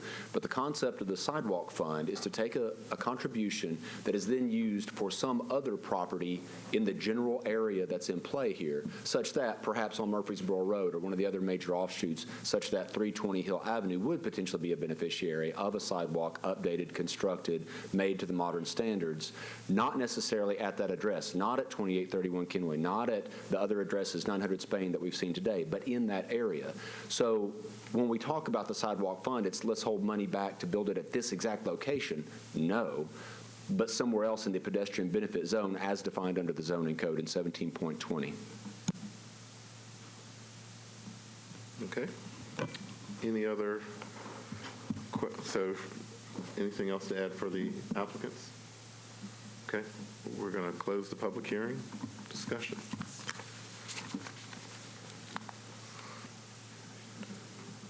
And well, I'm sympathetic to these owners coming in, but I just think I don't see how we can waive the fee for exactly what our council just said. The council passed this. They want us to somehow require these monies to be paid in. Your councilman, it sounds like, expects that to happen. But I suppose he's not precluded from building a sidewalk if he wants to do that. Right. It's if he thinks he cheaper. could build it much cheaper than the in lieu fund. If it's cheaper to do it, I understand that. But he also then loses some of his frontage, parking, whatever. So it's probably one of those. It would be his decision, but he might just. Have we? Well, that's where I'm struggling. I don't, you know, I understand what the council passed, and I think it was clear. I think I'm having a little bit of a trouble with absorbing all of the decisions today, and I don't think it, frankly, should be left to the individual council member, because the more we hear, the maybe more arbitrary it sounds from where you live and how your particular council member may think. And that said, I mean, I respect each council member knowing his or her district better than I do. But there's something about it that feels like, I mean, I think that at some point it discourages, business growth. I mean, if I was developing a brand new warehouse, I might see a $20,000 tax as being something that is fair, but you're adding, a 30% addition to your space in the back, and all of a sudden you're hit with this. There's something about it that feels a little bit excessive. But that said, that's the rule that's passed, and so that's a different fact. I wasn't looking at it that way. I was thinking of new construction, but you're right. It is just a renovation, which to me does have a different feel. I agree that I agree with both of you that it's a small renovation. Maybe it's a 30% of the total building, but it's still a small renovation. But we have this legislation that yeah, I mean, I think I would feel a lot differently if it was an empty space and they were constructing it from scratch. It might be, this is the cost of building a new thing. But at what point do people not build any addition? I mean, I know there's a trigger, and it may be way over the trigger. It may not. I don't know what triggered it to come to us. But there's something about it that again, I'm not all that comfortable going against the council's wishes, but I also know that it feels like a hardship. Well, let me just say this, too, though. In looking at this picture, I mean, there's a dozen commercial buildings right there, and if we waive the in lieu on one, then I think it sets the precedent. I understand we look at these on a case-by-case basis, but if the argument is theoretically there's not going to be a sidewalk here, all of these potential builders are going to come in. I don't want to be the opposite. I don't want to open the floodgates to people coming in to waive the in lieu fee. So I think we have to consider that as well on looking at this area. They're hard decisions. So. Yeah, and once again, I mean, councilperson weighed in and said paying the in lieu fee. It's what the sidewalk bill requires. I mean, yes, this isn't a new construction. It's existing and an expansion, but that's the law, the way the law was written. I mean, you can go to your council people and tell them to amend this or exclude this as they're looking to make this bill better, but today that's what we're left with. Well, that was what I'm struggling with is, I think we've always shown a deep respect for the council. And they're the ones that make the laws. We don't. I don't. But it makes me think if Colby's letter had been different and he'd said, hey, please don't make them pay. Said exactly what Councilmember Davis said. They're great citizens. They do what they're supposed to. This is a good thing. I mean, would that impact our decision? And then should it? And that's kind of where I am, and I know this is all new. We haven't had the sidewalk ordinance but a few months, and we're still figuring out how to deal with it. But that's kind of where. I know y'all are tired of hearing me talk, but I'm struggling with it as well. But I think if we're looking at our decisions being upheld, then they have to not be arbitrary. And I don't know how we can waive this in lieu fee on this particular case. I mean, we know what the facts are. I don't see how we can waive this in light of what the situation is. I mean, that's my thought. Does anyone have a motion? Move that we deny. Make a motion we deny. Okay, motion's been made. Is there a second? I'll second it. Motion's been made, properly seconded. Any more discussion? Seeing none, all those in favor of the motion signify by saying aye. Aye. Opposed? Okay, 5-1. John Michael. Mr. Chairman, the next case to be brought to the board is 2017-364. This involves the property out in the Hermitage neighborhood located at 5055 Old Hickory Boulevard. The aerial map here shows it is located in an old commercial PUD dating back a couple of decades or so. And the request is for a variance from sidewalk requirements in the SCR zoning district with the project plan to demolish existing structure and build a new restaurant. The aerial map here shows the intersection of Old Hickory and its cross street, which I believe is Juarez. The site plan submitted demonstrates the proposed layout of the subject property, and an updated site plan shows a little more detail with regard to the lot as it would be laid out. From my recent site visit, the picture in the upper left-hand corner is a picture from the actual street side on Old Hickory Boulevard, looking up to just the top portion of the building as it currently stands, a former chain restaurant. The lower right-hand corner, more up into the interior of the lot, shows a more level view. I went out of my way to take that photograph to demonstrate the topography of the lot, particularly down at the intersection of Old Hickory and its cross street at this location. Looks like an Andrew Weiss picture, the person crawling on the hill.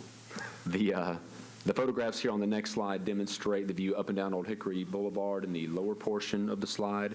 Then in the upper left-hand corner, the view up into the interior where you see a 4-foot sidewalk for a portion of the property going back into the residential neighborhood. Is there anyone here in opposition to case number 364? Seeing none, the appellants will have 10 minutes to make the desired presentation with regard to their sidewalk variance request. Gentlemen, please introduce yourself by name and address and pick it up with the board. My name is Wes McGill with Reagan Smith, 315 Woodland Street here in Nashville, Tennessee. My name is David Bailey with the developer Old Acre McDonald. We appreciate y'all's time today, and thank you for sticking around. We get the distinct honor of going last. So wanted to introduce this project. What it is, there's an existing Applebee's there that's going to be torn down and replaced with two different restaurant uses. We have frontage along Old Hickory Boulevard and Juarez Drive. So we kind of wanted to separate those two sidewalks a little bit because there are unique situations with each of those. We are requesting fees in lieu of as opposed to the construction of sidewalk. So we wanted to focus first on Juarez Drive. Planning did support that we do fees in lieu of for this sidewalk for several hardships. One of them being environmental impacts. There are trees located along that sidewalk that would be removed with the construction of the there's an existing 5-foot sidewalk, would be removed with the expansion of that sidewalk. You can see the trees there along the screen wall. Those trees are pretty mature in providing screen from the residential portion just south of where our proposed development is.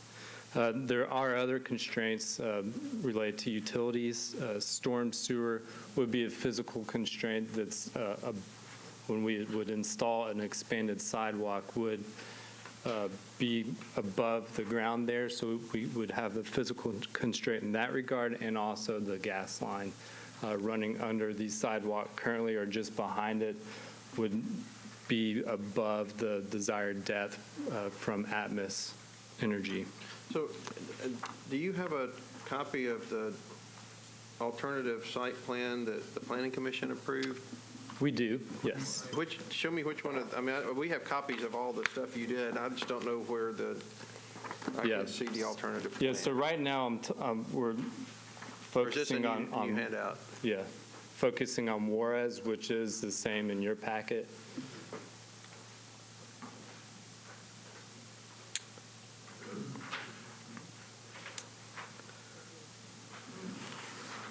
So with the Juarez sidewalk that we're requesting fees in lieu of, if we constructed a full section sidewalk there, it would require a retaining wall as well about where those trees are sitting currently. So there was some maintenance safety concerns as far as being able to maintain between the screen wall and retaining wall. There's a steeper slope there. Is that a retaining wall that we see in the picture too? No, that is a screen wall. Mm-hmm. So those are the issues we're dealing with on Juarez Drive. And then on Old Hickory Boulevard, it's a little bit different of a situation. There is a concern of functionality and maybe appropriate use of funds, that those funds could be used in an area that is needed more prevalent, rather than Old Hickory Boulevard, which currently does not have any sidewalks in the area. Other hardships that we see is that Old Hickory is currently designed with a roadside ditch, so there's not curb and gutter, and as some of you know, that's difficult to construct and to overcome. But we did pass out the alternative plan that has been through Planning Commission, and with a reduced section. Just so full disclosure, you all know that is an option that we have presented to planning. But through the course of our approval process, we've looked into it, and those hardships became more prevalent, and planning decided that they wanted us to come to you all for decision for fees in lieu of, rather than the reduced section. Yes, so to reiterate what Wes said, we view Juarez, and planning does too. Juarez and Old Hickory Boulevard is two separate and two very different scenarios. Juarez Boulevard has some very obvious hardships with the fancy names, environmental hardships and things of that nature. Old Hickory Boulevard doesn't have the fancy names to it in terms of hardships. I mean, yes, there's topography difficulty. When you compare the planning version to our request to pay in lieu of instead of the planning version, there's still topography. There's still scheduling hardships in terms of going through TDOT to get this permitted, because this is TDOT right of way, and things of that nature. But like Wes mentioned, we're not one of the applicants that's seeking no in lieu of. We would prefer to pay the in lieu of. For Juarez and Old Hickory Boulevard, that's nearly $115,000 into the in lieu of fund. And the councilman would agree with us that there are other higher priority sidewalk areas in Hermitage that he would rather apply there. He doesn't come to the BZA. We had that conversation as a rule. Is that council person? That's Kevin Roten. Yeah, he doesn't come. What he told me is he doesn't come to the BZA as a rule. He doesn't want to do that. But he does agree that money would be better used elsewhere within his district in terms of sidewalks. And so that's the reason that we're asking for, instead of the planning version, we're asking for no sidewalks on Old Hickory Boulevard and pay into the in lieu of. But you're not asking, you wouldn't pay into the in lieu of on Old Hickory? We would pay. We would pay into the in lieu of for Juarez Drive and Old Hickory Boulevard, both. And 600 something linear feet. It's about 650 feet. The hardship on Old Hickory is the ditch. Yeah, you have the ditch section, the roadside ditch, so getting steepness of the hill, or what? Yeah, the curb and gutter, and then as you get up the hill, you can see the utility poles that could come into play also. They're pretty tied in there with the sidewalk, as planning has approved at Planning Commission, but.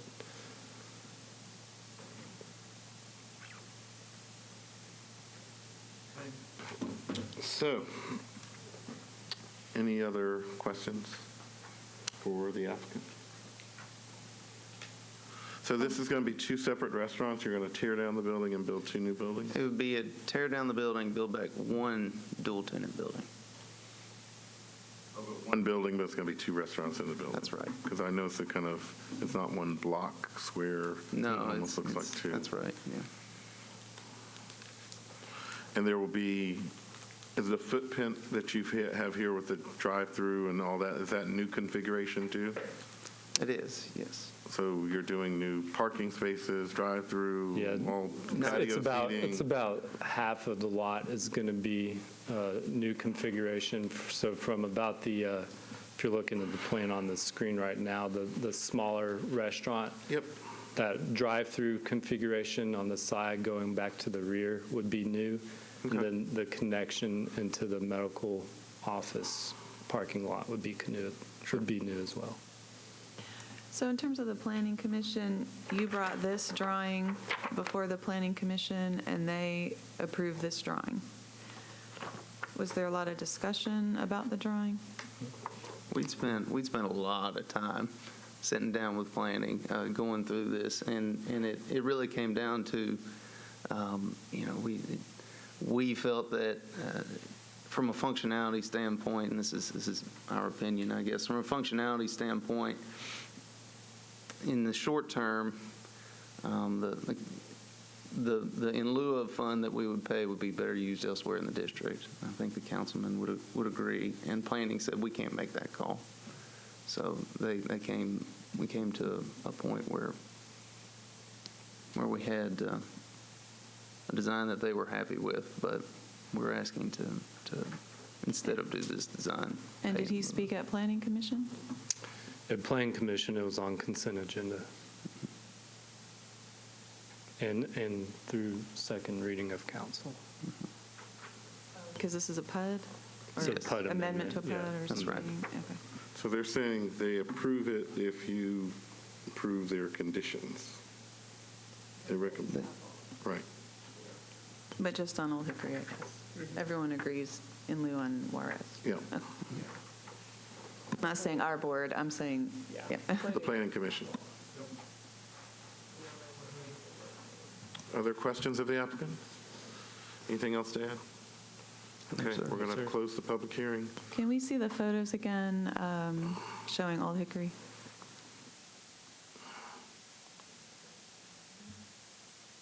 And where's that top one that you took, John Michael, that looks like, yes, there we go. Okay. Discussion.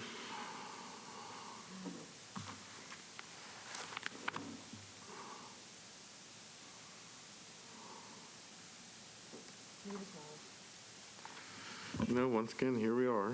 Sidewalk bill. If this was a year ago, wouldn't have to do anything. Now, the bill says you have to build these sidewalks or pay in the in lieu fund. So, here we go. What do we think? Well, I would be fine if they pay into the in lieu fund on both frontages, which they're doing. I don't like going against something the Planning Commission approved, but it was on consent agenda, so I guess there wasn't much discussion about it. I don't understand, going Old Hickory Boulevard, the sidewalk would just dead end into Juarez Drive. But is there an existing sidewalk on Juarez Drive? For some reason, I'm not confused by the pictures. Is the top one? Juarez is in the top left corner. And Okay, it does so have it a would sidewalk that connect doesn't to- quite go down to Old Hickory. It doesn't quite, so there'd be a gap?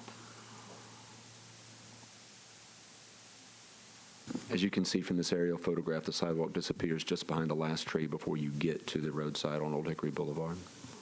Okay, so what's shown on the drawing connects them, Juarez to Old Hickory. New sidewalk to existing. Is that correct?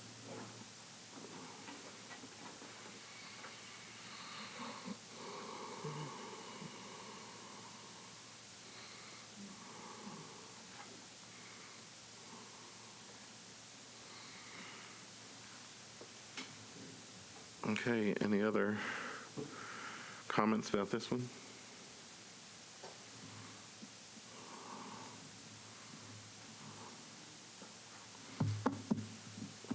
Well, I don't see if they have an option to pay the in lieu fee. I don't know that, I understand planning wanted them to build this alternate sidewalk. That the applicant did propose, and now the applicant has changed their mind. Yeah, I don't which mind them may- paying in the in lieu fee. It's just. You don't like it? No, I don't mind. No. No, I don't mind them paying the in lieu fee. I'm not going to make them build a sidewalk. Yeah, and to me, have to build. I'm not sure. I guess just general walkability around there, but it seems to me the way the hill is that, the people that would be walking, I'm not sure. They're certainly not walking to this restaurant up that hill. Right, it's weird we're making them pay for a sidewalk potentially that keeps the people from walking near them. But that's why I think an in lieu fee is appropriate for this. And, they're tearing down the building, they're building, new structure, new driveways, all that. So they're allowed, in some cases, people are not allowed to pay into the in lieu, so they come to us to ask to pay into the in lieu. Yes. But in this case, the only reason they're before us is because of something that got approved at the Planning Commission. Am I understanding this right? I mean, the reason they're before you is because it's a variance request, and the Planning Commission step was just required because it's also tantamount to an amendment to the existing PUD, which, as you know from your own experience, necessarily requires going back to the Planning Commission, as they have full administrative authority over planned unit developments, specific plan zoning districts, downtown code, et cetera. This really does just boil down to being the request for the sidewalk variance, and you hit it right on the head. There are areas where properties are not eligible to contribute into the sidewalk fund by law under the ordinance, but here at the Board of Zoning Appeals, the board has the legal authority to allow them to pay in lieu of constructing the sidewalk that would otherwise be required. But if they did not come before us today, would they have that option to pay into the in lieu funds? Frankly, Ms. Carpenter, I haven't even gone back and researched that. So what do we think? You can make a motion. I make a motion that we approve the variance for the sidewalk requirements, on this case 364 in the SCR district, and allow the applicant to pay in the in lieu fund on both Old Hickory Boulevard and Juarez Drive. Motion's been made and properly seconded. Any more discussion? Seeing none, all those in favor of the motion signify by saying aye. Aye. Opposed? Passes unanimously. Good luck. Mr. Chairman, the last item to be heard on today's docket is a motion to rehear filed with regard to case 2017-315. The property address is 4705 Alabama Avenue. You have in your packet the letter that was submitted in support of that motion. However, the movement, the council member for District Number 24, Kathleen Murphy, is not present at this time. Although the board is able, by board rules, to take up the motion in the absence of a movement, perhaps it is, in this case, exceedingly cautious to go ahead and defer to a later date. The board can proceed either way, but again, out of respect for a district council member and in an abundance of caution, there may be wisdom in deferring to a later date. If we defer to the next meeting, is it still within the period of time where we could consider it? It would be, and even if not, the motion has been filed in the appropriate amount of time, but it would also meet that criteria. Let's put it into the next meeting then. Very well. And tell Council Lady Murphy if she wants to come, she is welcome to come in front of the BZA and we'll talk about it. That matter is then deferred to our December 21st meeting, and with that, the board has concluded its business for today. And remember, everyone, December 7th, 1941, Pearl Harbor Day. 70, the proud people that died in service of our country, we should never forget their sacrifice and what happened to all World War II veterans. So, thank you.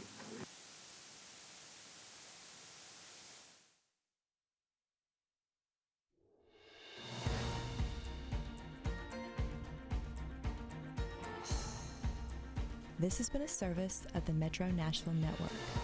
If you would like to see this presentation again, or for more information about this and other programs, visit nashville.gov.